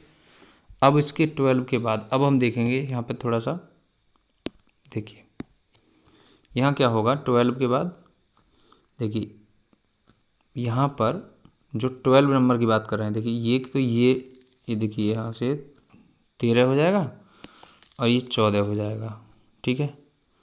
उसके बाद ये एक जो ट्रायंगल हमने नहीं काउंट किया 15, ठीक है। एक तो ये हो गया, और एक ये इस तरह से यहाँ वाला भी जो काउंट होना है यहाँ पर इस तरह से, ठीक। ये 16, इसमें 16 हैं, ठीक है। 16 ट्रायंगल्स आर देयर, ठीक है। तो आंसर इसमें जो है वो होगा 16 हो जाएगा, ओके 16। चलिए अगला क्वेश्चन देखते हैं यहाँ पे। इसमें देखिए ये क्या कह रहे हैं यहाँ पर, देखिए कह रहे हैं 4 अंकों की बड़ी से बड़ी संख्या ज्ञात करो, ठीक है। 4 अंकों की बड़ी से बड़ी संख्या ज्ञात करो जिसे 3 5 8 12 16 से भाग देने पर सदैव एक शेष बचे, ठीक है। ये चीज़ है। तो अब देखिए 4 अंकों की सबसे बड़ी संख्या अगर हम देखें तो वो होती है 9999, ठीक है, ये है। अब वो ये कह रहे हैं कि इससे है ना, इसे 3 5 8 12 16 से भाग देने पर सदैव एक बचना चाहिए, ठीक है। ठीक है, देखिए 4 अंकों की बड़ी से बड़ी संख्या हमने देख ली। अब हम जो ये नंबर्स दिए गए हैं कि 3 5 8 12 16, तो इनका लेंगे हम एलसीएम, ठीक है। 3 5 8 12 एंड 16, ठीक है। तो इनका अगर हम एलसीएम देखें तो क्या आएगा, ठीक है। देखिए इनका एलसीएम अगर हम देखें तो इनका एलसीएम आता है 240, ठीक है। 240 इसका एलसीएम आ जाएगा। अब इस 240 को हम भाग दे देते हैं किससे, ये जो 9999 दिया गया है, ठीक है, 9999। तो इसका जो आंसर निकलेगा, देखिए ये 41 टाइम्स हो जाएगा, और इसमें जो है 159 जो है रिमाइंडर बचेगा, यानी शेष बचेगा, ठीक है। 159 से शेष बच गया। तो अब हम जो हमें जो चाहिए उसकी बात हम कर रहे हैं। देखिए 9999 तो एक संख्या सबसे बड़ी है ही है, ठीक है। उसमें जो रिमाइंडर बच रहा है उसे घटा देंगे 159, ठीक है। और उसके साथ साथ अब उसके बाद ये करेंगे ये सदैव एक शेष बचना चाहिए, तो वो जोड़ देंगे हम, ये बनेगा, ठीक है।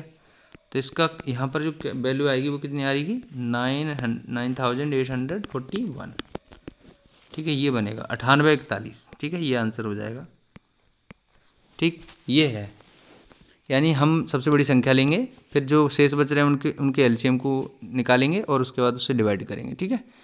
फिर रिमाइंडर को घटाएंगे और जो बचना चाहिए वो जोड़ देंगे, तो इस तरह से आंसर आ जाएगा।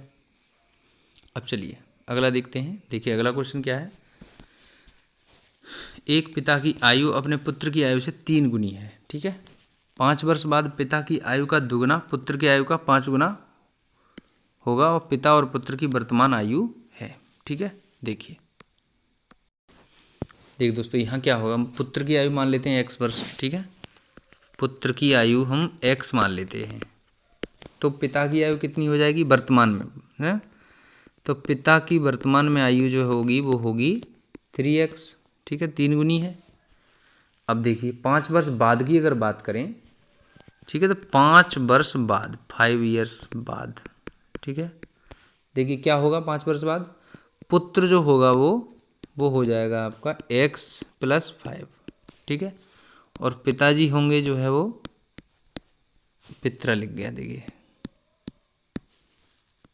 पिताजी जो होंगे वो होंगे आपके, देखिए अभी कितने 3x के, तो 3x + 5 हो जाएगा, ठीक है। अब देखिए सवाल कैसे कैसे हम करेंगे इसको, देखिए तो हमने दुगना, देखिए दुगना की बात कर रहे हैं ना यहाँ पर, तो ट्वाइस ऑफ यहाँ करेंगे, ठीक है, 3x + 5, ठीक है, इक्वल टू यहाँ पे अब देखिए कितना होगा x + 5, यानी कि पुत्र की आयु, और 5 गुना यहाँ पर दिखाई दे रहा है तो इंटू 5 यहाँ कर देंगे। इन सब को सॉल्व आउट करने पर x जो है वो आ जाएगा आपका 15, ठीक है, और x 15 आ जाएगा तो पिता की 45 आ जाएगी, 3 गुनी है ना, ठीक है, तो ये आंसर आ जाएगा आपका, ठीक। इस तरह से जल्दी जल्दी करना है आपको। अब देखिए अगला क्या है, यदि दूध की कीमत में पहले 30% की कमी कर दी जाए और बाद में 50% बढ़ा दी जाए। अब देखिए ये क्या कह रहे हैं कि पहले 30% की कमी करवा रहे हैं और बाद में 50% जोड़ रहे हैं इसमें, ठीक है, तो फिर क्या होगा, ठीक है। अब देखिए इसके बाद हम क्या करेंगे, देखिए इसको परसेंटेज वाली लाइन को पूरा सेट करके लिखेंगे, ठीक है, इस तरह से और इस तरह से, ठीक है, 100 और परसेंटेज में, ठीक है, ये परसेंटेज का फॉर्मूला है, तो इसे आप सॉल्व कर लेंगे, ठीक है। देखिए इस सॉल्व करने पे कितना आएगा, -30 + 50 प्लस इसको सॉल्व कर लेंगे तो ये कितना आएगा, देखिए यहाँ से ये माइनस में आएगा एक्चुअली, ठीक है, तो ये कितना आएगा निकल करके, यहाँ से ये 15 आ जाएगा, ठीक है। तो अगर टोटल में अगर हम इसे देख लें तो ये कितना बनेगा, देखिए प्लस का 5 आएगा इसमें, यानी फिर +5% ये आएगा। तो अब चूंकि प्लस में आ रहा है तो वृद्धि शो कर रहा है, तो 5% की वृद्धि यहाँ से निकल आएगी, ठीक है। अगला क्वेश्चन देखते हैं, देखिए ये अगला क्वेश्चन क्या है, देखिए दोस्तों अगला क्वेश्चन है, किसी वस्तु का अंकित मूल्य, ठीक है, उसके लागत मूल्य से 20% ज़्यादा है, अंकित मूल्य पर 10% की छूट दी जाती है, तो विक्रेता का प्रतिशत लाभ या हानि ज्ञात करें, ठीक है। देखिए तो हम लागत मूल्य जो है वो 100 रुपये मान लेते हैं, ठीक है, लागत मान लेते हैं 100 रुपये, ठीक है। तो अंकित मूल्य कितना है, अब देखिए अंकित मूल्य क्या कह रहा है कि लागत मूल्य से 20% ज़्यादा है, ठीक है, तो क्या हो जाएगा, देखिए यहाँ पर देखिए ध्यान से 100 गुणा 120 हो जाएगा ना उसका टोटल, 20% ज़्यादा है तो, ठीक है, तो इस तरह से, तो ये क्या निकलेगा यहाँ से, देखिए अंकित मूल्य निकल के आ जाएगा 120 रुपये, ठीक है। अब देखिए अंकित मूल्य पर 10% की छूट दे रहे हैं, ठीक है, तो क्या होगा, देखिए 120 जो निकल के आया है अंकित मूल्य और छूट दे रहे हैं मतलब 10% की, तो 100 पे 10 की छूट यानी 90 रुपये हो गए, बचा 90 रुपये, ठीक है, तो ये क्या निकलेगा, देखिए 108 आ जाएगा इसका, ठीक है, मतलब इस 0 से जिसे कैंसिल आउट करा के 12 में 108 कर देंगे हम, ठीक है। अब देखिए लागत मूल्य है हमारा 100 रुपये और विक्रय मूल्य निकल के आया 108 रुपये, ठीक, तो ज़्यादा ही है तो इसका मतलब लाभ हुआ है, ठीक है, तो लाभ हो गया 8 रुपये का, ठीक। अब देखिए तो लाभ 8 रुपये का हुआ है, तो परसेंटेज लाभ निकाल लेंगे, परसेंटेज लाभ निकालने के लिए क्या करेंगे हम, देखिए लाभ गुणा 100 बटे क्रय मूल्य, यानी कि 8 गुणा 100% बटे क्रय मूल्य 100 रुपये, तो हमारा आंसर क्या निकल के आएगा, 8% ही निकल के आ जाएगा, ठीक है, और लाभ है 8% लाभ निकलेगा, ठीक। चलिए अगला क्वेश्चन है, देखिए किसी धन राशि पर 10% वार्षिक दर से 3 वर्षों का चक्रवृद्धि और साधारण ब्याज का अंतर 31 रुपये है, तो धनराशि ज्ञात कीजिए। दोनों अलग अलग देखिए चीज़ें दी गई हैं, ठीक है। देखिए SI यानी सिंपल इंटरेस्ट का फॉर्मूला लगाएं अगर हम, तो हमारा SI बराबर निकल के आएगा यहाँ से, देखिए अगर हम x मान लें, मूलधन को x मान लें, ठीक है, देखिए तो x मूलधन गुणा दर गुणा समय, ठीक है। तो ये होगा तो इंटू 10 इंटू 3 अपॉन 100, ठीक है। तो ये क्या निकलेगा यहाँ से, है ना, 30x हो जाएगा, यानी 30x अपॉन 100, या यूँ कहें कि 3x अपॉन 10 हो जाएगा, ठीक है। अब हम CI निकालते हैं, चक्रवृद्धि ब्याज, ठीक। तो देखिए इसमें क्या है कि देखिए, यानी कि जो मूलधन है, जो हमारा मूलधन है x इंटू 1 प्लस आर यानी रेट, ठीक है। तो वो कितना है 10 है अपॉन 100, ठीक है। समय लगा देंगे 3 साल का, ठीक है, माइनस फिर से मूलधन x, ठीक है। तो ये जो सॉल्व आउट होगा, अब देखिए इसको सॉल्व करेंगे तो हमारा,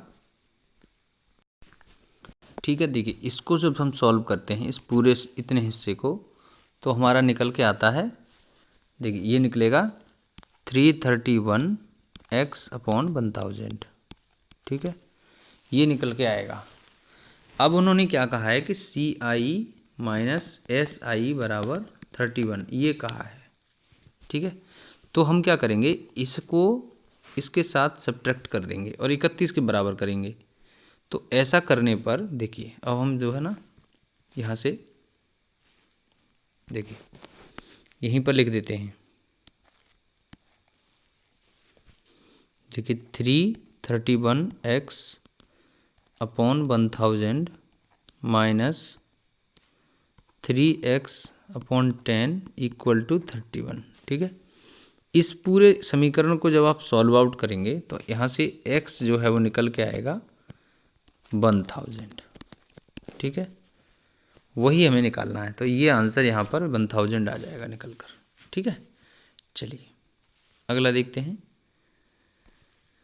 अगला प्रश्न है यहाँ पर, देखिए 7 आंकड़ों का औसत है 83, ठीक है। पहले 3 का औसत 79, अगले 3 का औसत 85, तो अंतिम आंकड़ा क्या होगा, ठीक है। देखिए दोस्तों, अब हम क्या करेंगे, देखिए 7 का दिया है 83, ठीक है। तो 7 आंकड़ों का औसत दिया है ना, एवरेज जो है वो दिया है आपको 83। तो अगर हम टोटल निकालें, योग, ठीक है, योग निकालें अगर हम इनका, तो क्या हो जाएगा, तो वो हो जाएगा आपका 83 गुणा 7 बराबर कितना आ जाएगा, 581 आ जाएगा, ठीक है। प्रथम 3 आंकड़ों का योग दिया है, अब प्रथम 3 आंकड़ों का निकाल लें, अगर औसत दिया है इतना तो योग उतना कितना हो जाएगा, 3 इंटू 79 कर देंगे ना, तो ये निकल के आ जाएगा आपका, देखिए कितना निकलेगा 237, ठीक है, ठीक। ऐसे ही अगले 3 आंकड़ों का है ना, अगले 3 आंकड़ों का बोल रहा है 85 है, तो वो 3 गुणा 85 कर देंगे ऐसे ही, तो वो कितना आ जाएगा, वो आ जाएगा 255, ठीक है। अंतिम आंकड़ा अगर हमें अब हम निकालना है, ठीक है, अंतिम, तो अंतिम आंकड़ा कैसे निकलेगा, देखिए तो 581, ठीक है, माइनस इन दोनों को जोड़ देंगे बाकी बचे को इस तरह से, ठीक है। तो हमारा क्या निकल के आ जाएगा, देखिए लास्ट वाला डिजिट या लास्ट वाली संख्या निकल के आ जाएगी 89, ठीक है, 89 निकल के आ जाएगी, सही है। चलिए अगला देखते हैं। नेक्स्ट है, देखिए कह रहे हैं 3 पुरुष या 5 स्त्रियां किसी काम को 12 दिन में कर सकते हैं, 6 पुरुष तथा 5 स्त्रियां उसी काम को कितना टाइम लेंगे, ठीक है। देखिए 3 पुरुष यानी 3 मेल, ठीक है, 3 मेल इक्वल टू किसके हैं, 5 फीमेल के, यहाँ दिखाई दे रहा है इक्वेशन में, और वो काम कर सकते हैं 12 दिन में, ठीक। इसका मतलब ये हो गया कि देखिए यहाँ से, देखिए यहाँ से हम 3 मेल निकालें, अगर हम 3 मेल बराबर 5F है, ठीक है, तो 1 मेल बराबर क्या होगा, ठीक है, 1 मेल बराबर क्या होगा 5F अपॉन 3 हो जाएगा, ठीक है। अब देखिए अब देखिए कह रहे हैं कि यानी 6 मेल और 5 फीमेल, ठीक है, मिलकर के इस काम को जो है कितना टाइम लेंगे वो चीज़ है। अब देखिए इसी को सॉल्व आउट अगर हम करें तो 6 इंटू 5 अपॉन 3F, ठीक है, प्लस 5F, तो यहाँ से ये क्या निकल के आएगा, ये जो टोटल निकलेगा इसका वो 15F के बराबर आ जाएगा, ठीक है। अब चूंकि हम जानते हैं यहाँ पर देखिए m1d1 ये फॉर्मूला होता है ना, इज इक्वल टू m2d2, ठीक ये है। इसी को आप कैलकुलेट कर लीजिए। देखिए 5 मतलब 5 मेल और डे 12 लग रहे हैं ना, 12 दिन। इसी प्रकार 15 मेल और D2 पता नहीं है, निकाल लेंगे।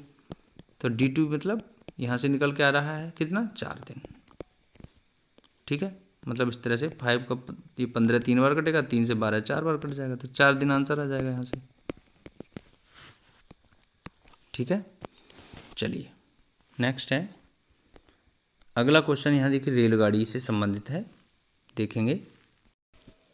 देखिए कह रहे हैं 150 मीटर यानी 150 मीटर लंबी एक रेलगाड़ी एक खंभे को 15 सेकंड में तथा उतनी ही लंबी एक दूसरी रेलगाड़ी को जो विपरीत दिशा में चल रही है 8 सेकंड में पार कर जाती है। तो दूसरी रेलगाड़ी की चाल है, ठीक है। देखिए यहाँ से क्या है, अगर हम पहली रेलगाड़ी की चाल निकालें, ठीक है, तो यानी कि हम चाल निकालें पहली रेलगाड़ी की, ठीक है, पहली रेलगाड़ी की, तो कितनी आ जाएगी साहब आपकी। देखिए तो 150 मीटर लंबी है, ठीक है, और 15 सेकंड में पार करती है, तो यहाँ से निकल के आएगा ये, देखिए 10 मीटर प्रति सेकंड, ये इसकी रफ्तार आ जाएगी। अब दोनों रेलगाड़ी की सापेक्ष चाल निकालें, उतनी ही लंबी रेलगाड़ी है, विपरीत दिशा में चल रही है, तो ठीक है, तो जो सापेक्ष चाल निकल के आएगी विपरीत के लिए जुड़ जाता है, ठीक है। तो विपरीत के केस में जुड़ेगा तो देखिए 150 ये जुड़ेगा और 150 ही यानी 150 मीटर लंबी रेलगाड़ियाँ हैं, ठीक है। तो 8 अब ये जुड़ कर के आएगा, तो ये कितना आ जाएगा, 300/8 आ जाएगा, ठीक है, मीटर पर सेकंड। अब देखिए सापेक्ष चाल आ गई, दूसरी रेलगाड़ी की चाल जो है वो आएगा आंसर यहाँ से निकल के कि दूसरी रेलगाड़ी की चाल बराबर दोनों रेलगाड़ियों की सापेक्ष चाल माइनस पहली रेलगाड़ी की चाल, ठीक है। तो देखिए दूसरी रेलगाड़ी की चाल हमने निकाली, उसकी बात हम अगर करें यहाँ पर देखिए, ठीक है, तो इसे अगर हम निकालें तो क्या आएगा, देखिए यहाँ से कि 300/8 ये वाला, ठीक है, और -10 ये पहली वाली रेलगाड़ी की। तो चाल अगर हम निकालेंगे तो यहाँ से 220/8 आ जाएगा, ठीक, मीटर पर सेकंड। अब देखिए ये तो निकाला हमने, क्या निकाल लिया है, ये हमने निकाल लिया है जो है आपका दूसरी रेलगाड़ी की चाल निकाल ली है, ठीक है। अब देखो 220/8 मीटर प्रति सेकंड है, ठीक है, और यहाँ पर विकल्पों में किलोमीटर प्रति सेकंड घंटा में दिया गया है, तो इसे हम कैलकुलेट कर लेंगे किलोमीटर प्रति घंटा में, ठीक है। 18/5 से गुणा कर देंगे तो ये किलोमीटर प्रति घंटा में आ जाएगा, ठीक है। तो निकल कर के आएगा 99, ठीक है, 99 किलोमीटर पर आवर, पहला वाला सही हो जाएगा, ठीक है। चलिए आगे देखते हैं नेक्स्ट। देखिए ये क्या कह रहे हैं यहाँ पर, देखिए दोस्तों यहाँ पर पूछ रहे हैं ये, यदि किसी बहुभुज में भुजाओं की संख्या 20 है, ठीक है, तो भुजाओं को हम n अगर मान लें तो n बराबर 20 है, तो ज्ञात कीजिए कि विकर्णों की संख्या कितनी होगी। देखिए बहुभुज में विकर्णों की संख्या पूछ रहे हैं, तो सिंपल उसका फॉर्मूला होता है विकर्णों की संख्या निकालने का, सिंपली n × n - 3/2, ठीक है ये। तो आप इसे सॉल्व कर लीजिए। अब देखिए इसमें क्या है, सिंपली देखिए 20 और ये 20 - 3/2, ठीक है। तो इसको सॉल्व आउट करने पर आंसर आता है 170, ठीक है, 170 हो जाएगा, ठीक है। चलिए आगे देखते हैं अगला।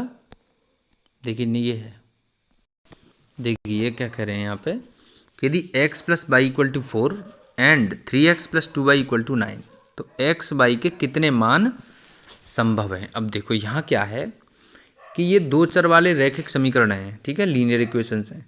तो इसमें क्या है, अगर हम देखिए इस तरह से करें, जो कंडीशन हम जानते हैं ना उसकी बात करेंगे।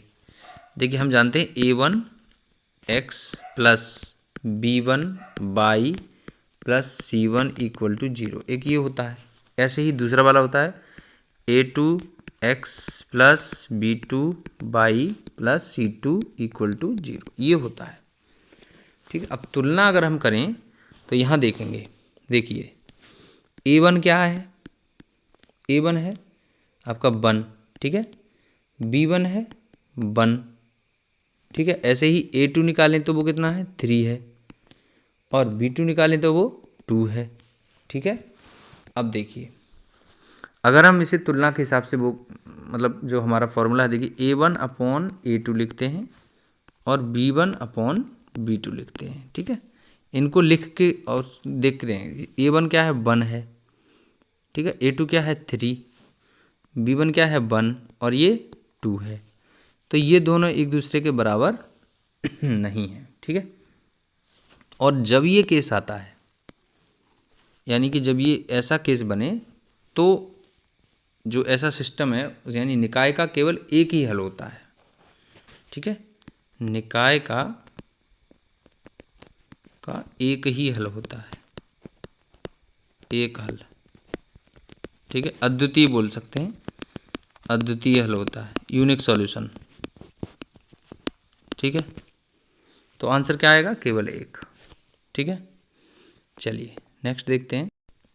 देखिए दोस्तों अगला क्वेश्चन क्या है, त्रिभुज की किन्हीं दो भुजाओं का अंतर तीसरी भुजा से सदैव होगा कैसा, बड़ा छोटा बराबर या तो बड़ा या तो बराबर।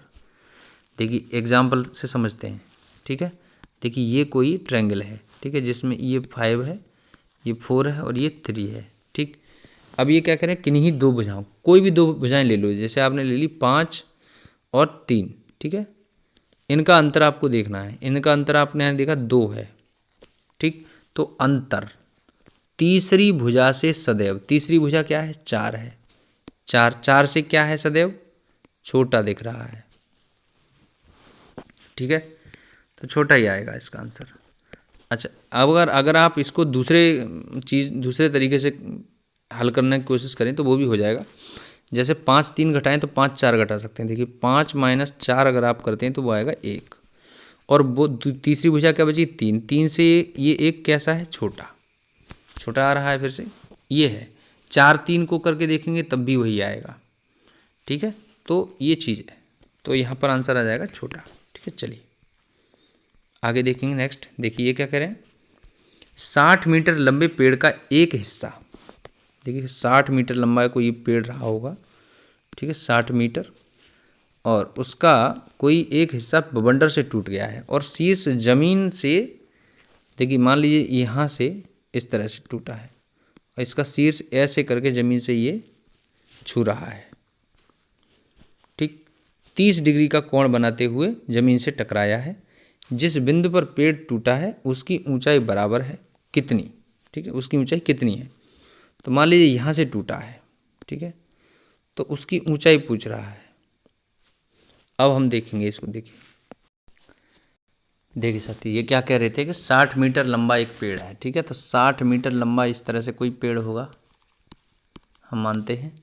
ठीक है, इस तरह से, और शीर्ष जमीन से, तो वो हिस्सा, उसका एक हिस्सा बवंडर से टूट गया है। तो मान लीजिए कि यहाँ से टूटा, तो ये जो हिस्सा टूट करके नीचे आ रहा है, ये ऐसे करके इस तरह से नीचे आएगा। ठीक है, और ज़मीन से 30 डिग्री का एंगल बना रहा है, ये साथ में कह रहे हैं वो। तो देखिए अगर हम इतने हिस्से को x मान लें, ठीक है, ए बी को x, तो ये ऊपर का जो हिस्सा है मान लीजिए c, तो ये 60 - x हो जाएगा। ठीक है, तो अब देखिए ये 60 - x ही तो यहाँ टूट करके गिर गया है, तो इसे हम 60 - x लिख देंगे। ठीक है, अब देखिए साइन का फॉर्मूला लगाएंगे, सिंपली sin 30। ठीक है, sin 30 इक्वल टू लंब बटे कर्ण होता है। ठीक है, तो हमारा अब देखिए लंब क्या है यहाँ पे ए बी है, तो ठीक है x अपॉन कर्ण आपका 60 - x है। ठीक है, और ये 1/2 होता है, तो x निकल करके आ जाएगा 20। ठीक है, 20 मीटर। तो आंसर यहाँ पर जो बनेगा वो आपका हो जाएगा 20 मीटर। ठीक है, चलिए अगला देखते हैं। अगला क्वेश्चन क्या है, देखिए नल और टंकी से संबंधित सवाल है ये। देखिए नल और टंकी, देखिए दोस्तों सवाल क्या कह रहे हैं इसमें, क्वेश्चन में क्या है कि दो नल ए और बी अलग अलग एक टंकी को क्रमशः 45 और 40 मिनट में भर सकते हैं। ठीक है, दोनों नल एक साथ उस टंकी को भरना शुरू करते हैं। तो यानी अगर हम ये कहें कि ए अगर भरेगा तो वो 45 मिनट में भरेगा, बी अगर भरेगा अकेला तो 40 मिनट में भरेगा। दोनों मिलकर के जब उस टंकी को भरेंगे ठीक है, भरना शुरू करते हैं, लेकिन नल ए कुछ मिनटों के बाद बंद हो जाता है और नल बी टंकी के शेष भाग को 23 मिनट में भर देता है। ठीक है, तो कितने मिनट के बाद नल ए बंद हो गया था ये पूछ रहे हैं। तो हम क्या मान लेंगे, देखिए मान लेंगे कि ए नल जो है वो x मिनट के बाद बंद हो गया था। ठीक है, x मिनट के बाद बंद हो गया था। ठीक, तो अब देखिए जो बचा हुआ है, मतलब जो है ना टंकी जो भरी उसने, तो देखिए अब यहाँ क्या होगा एक्चुअली, तो वो हो जाएगा x + 23। ठीक है, इक्वल टू 1, ऐसे मान लेंगे। ठीक है, अब देखिए ये एक अप्रोच है। अब इस अप्रोच के बाद अगर हम ध्यान से देखें तो देखिए पहला वाला नल जो है वो 45 मिनट में भरता है। ठीक है, और दूसरा वाला जो है वो x + 23/40 इक्वल टू 1, पूरी टंकी को इस तरह से भर देगा। तो यहाँ से जब x कैलकुलेट करेंगे तो वो आ जाएगा 9। ठीक है, 9 मिनट आ जाएगा। ठीक है, इस तरह से बनेगा ये। चलिए अगला देखते हैं। नेक्स्ट, हाँ ये क्वेश्चन साइंस के आ गए। अब देखिए यहाँ पे मानव शरीर में सबसे बड़ी ग्रंथि होती है। देखिए मानव शरीर की सबसे बड़ी ग्रंथि होती है यकृत। ठीक है, इसको आप लीवर कहते हैं। ठीक है, लीवर सबसे बड़ी ग्रंथि है। चलिए नेक्स्ट क्या है, देखिए अगला क्वेश्चन कह रहे हैं लैंप की बत्ती में केरोसिन तेल का ऊपर की ओर चढ़ना। ठीक है, पेड़ पौधों के तनों में जल का परिवहन निम्न में से किसके उदाहरण हैं। देखिए तेल का ऊपर चढ़ना बत्ती में, तो वो केशिकात्व कैपिलरिटी के उदाहरण होते हैं। ठीक है, केशिकात्व के उदाहरण हैं ये। चलिए ऐसे ही अगला देखते हैं। देखिए एप्लीकेशन बेस्ड क्वेश्चन है। यह प्रकृति में चूना पत्थर, संगमरमर आदि के रूप में पाया जाता है तथा इसका उपयोग भवन निर्माण, बुझे चूने के निर्माण आदि में होता है। ठीक है, अब बताइए। देखिए ये है calcium carbonate, plaster of Paris, calcium oxide या फिर मैग्नीशियम हाइड्रोक्साइड। ठीक है, तो यही जो है कैल्शियम कार्बोनेट होता है। ठीक है, ये आपका आंसर हो जाएगा। ठीक है, चलिए CaCO3 बोलते हैं इसको हम क्या बोलते हैं, CaCO3। ठीक है, कैल्शियम कार्बोनेट। चलिए ठीक है, आगे देखेंगे। नेक्स्ट अगला क्वेश्चन 92। देखिए कह रहे हैं इसकी गोलियों का उपयोग कपड़ों को कीड़ों से बचाने के लिए किया जाता है। ठीक है, देखिए ठीक है, देखिए ये क्या है, इसको नेफ्थलीन कहते हैं हम। ठीक है, नेफ्थलीन। और इसको जो देखिए C10H8 बोला जाता है इसको। रासायनिक सूत्र इसका क्या है, C10H8। ठीक है, इसके अलावा अगर हम बात करें, देखिए यहाँ पर कुछ छोटी सी बात और कर लेते हैं। आंसर तो इसका ये हो गया नेफ्थलीन, लेकिन बाकी की चीज़ों को देख लेते हैं। देखिए सैकरीन क्या है, देखिए सैकरीन जो है वो आपकी, देखिए ये टोलुइन के ऑक्सीकरण से निर्मित यह पदार्थ चीनी से कई गुना मीठा होता है। ठीक है, और इसको मधुमेह, जो डायबिटीज़ से प्रभावित लोग होते हैं, उन्हें जो है चीनी के स्थान पर इसको दिया जाता है। ठीक है, इसकी बात करें तो ये जो है, देखिए ये क्या है, C7H5 है ना, NO3S, ये है सैकरीन। ठीक है, बेंजोइक एसिड की अगर हम बात करें तो देखिए बेंजोइक एसिड का प्रयोग क्या है, खाद्य पदार्थों के संरक्षण के लिए करते हैं। ठीक है, देखिए तो बेंजोइक एसिड जो है खाद्य पदार्थों के संरक्षण के लिए जो है प्रयोग किया जाता है। ठीक है, इसके अलावा फिनॉल है, देखिए कॉस्मेटिक्स बनाने में, शल्य चिकित्सा के उपयोग में। ठीक है, विस्फोटक पदार्थों के निर्माण।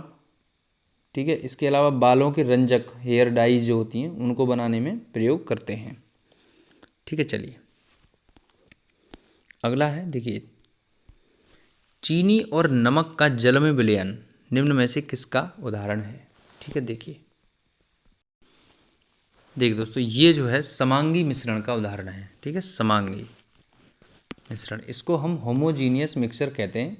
इसका संगठन एक समान होता है। अगर हम संगठन की बात करें तो जो संगठन है वो एक समान होता है, ठीक है, एक समान, होमोजीनियस, इसीलिए इसको एक समान या समांगी मिश्रण कहते हैं, ठीक है। चलिए विषमांगी मिश्रण की बात करें अगर हम यहीं पर देख लें तो बालू और चीनी का मिश्रण, ठीक है, ये बालू और चीनी का मिश्रण है,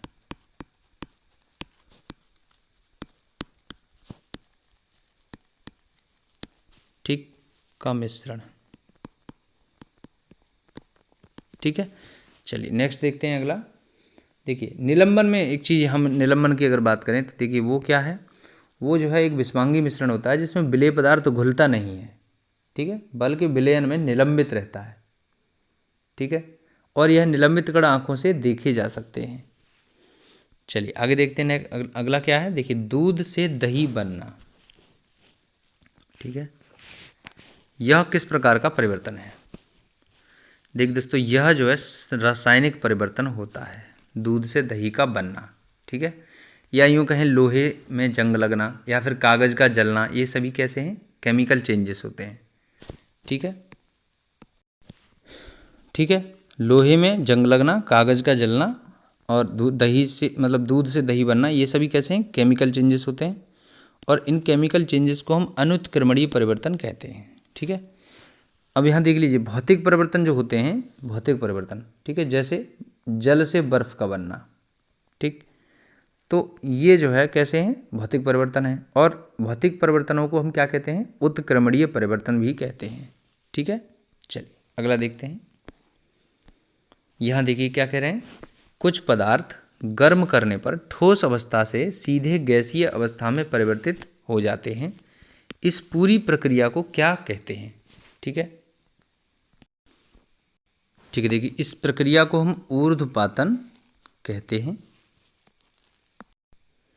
ठीक है। इसके अलावा क्रिस्टलन की अगर बात करें तो देखिए क्रिस्टलन में क्या होता है कि इस विधि में जो है अकार्बनिक ठोस पदार्थों में उपस्थित अशुद्धियों को दूर करते हैं, ठीक है, जैसे अगर हम कॉपर सल्फेट जो होता है CuSO4, उसमें जो अशुद्धि होती हैं उनको निकालते हैं, कैसे, क्रिस्टलाइजेशन से, ठीक है। और आसवन जो है वो क्या है, देखिए यह द्रवों के मिश्रण को पृथक करने की एक विधि है, ठीक है, मतलब अगर कई सारे तेल या कुछ मतलब लिक्विड मिले हुए हैं तो उनको अलग अलग करने की एक विधि है, ठीक है, यानी यूँ कहें कि इस विधि से पेट्रोल, डीजल, पैराफिन, मोम और मिट्टी के तेल को अलग किया जाता है, ठीक है, ये चीज़। अब इसके बाद देखिए किण्वन की बात करें तो जटिल कार्बनिक यौगिकों के अणुओं का एंजाइम की उपस्थिति में टूटकर सरल कार्बनिक पदार्थों में बदलने की क्रिया को किण्वन कहते हैं, जैसे दूध का खट्टा हो जाना, गन्ने के रस से शराब बनाना, फलों से बियर बनाना, ये सभी जो है क्या है, किण्वन प्रोसेस है, ठीक है, फर्मेंटेशन बोलते हैं, फर्मेंटेशन प्रोसेस, ठीक है। चलिए आगे देखते हैं अगला क्वेश्चन क्या है। देखिए रोगों से संबंधित एक प्रश्न पूछता है, देखिए छोटी माता, खसरा, इबोला, डेंगू, गलसुआ आदि किस प्रकार के रोग हैं, ठीक है, देखिए यानी जीवाणु जनित रोग हैं, ठीक है, बैक्टीरिया या फिर विषाणु, वायरस, प्रोटोजोआ या फिर कृमि।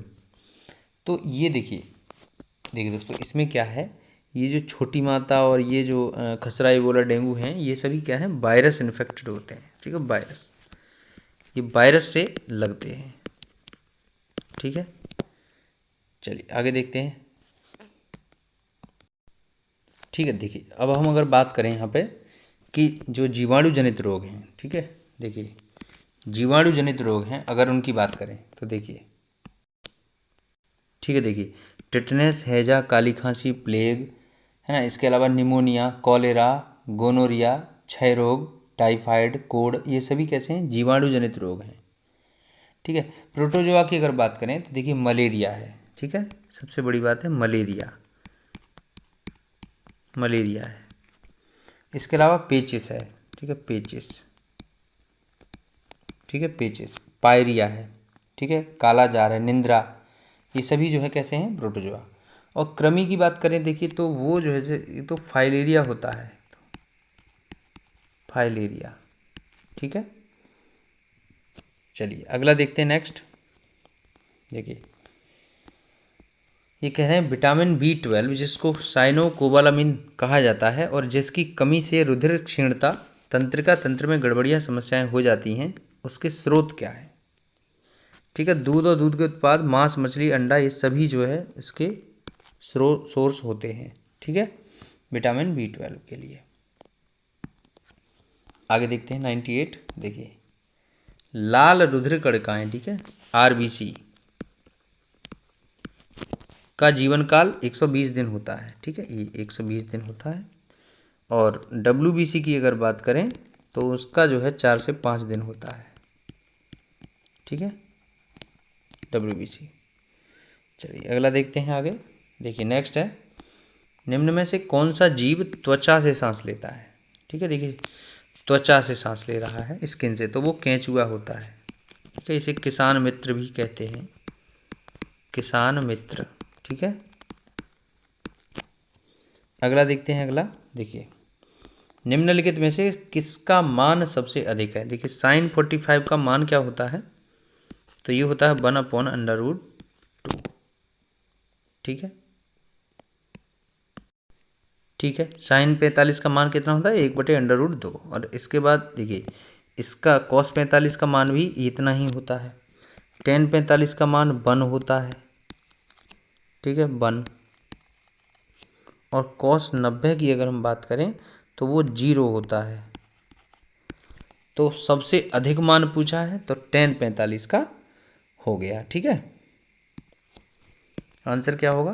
tan 45। ठीक है, इसका वैल्यू 1 होता है सबसे अधिक। चलिए यहाँ पर, ठीक है, देखिए दोस्तों, हमने अभी अभी इस वीडियो में मध्य प्रदेश पुलिस कांस्टेबल परीक्षा से संबंधित मॉडल टेस्ट पेपर का अभ्यास किया। यदि आपको यह वीडियो इस परीक्षा के दृष्टिकोण से अच्छा लगा है, पसंद आया है, तो इसे लाइक करें, शेयर करें, कमेंट करें। और यदि आप चैनल पर नए जुड़े हैं तो इसे सब्सक्राइब कर लीजिए। इसके अलावा मैं आपको ये बताना चाहता हूँ कि इस मॉडल टेस्ट पेपर की PDF आपको टेलीग्राम चैनल पर मिल जाएगी। ठीक है, और इसके अलावा यदि आप इस पेपर को गूगल फॉर्म के रूप में अटेम्प्ट करना चाहते हैं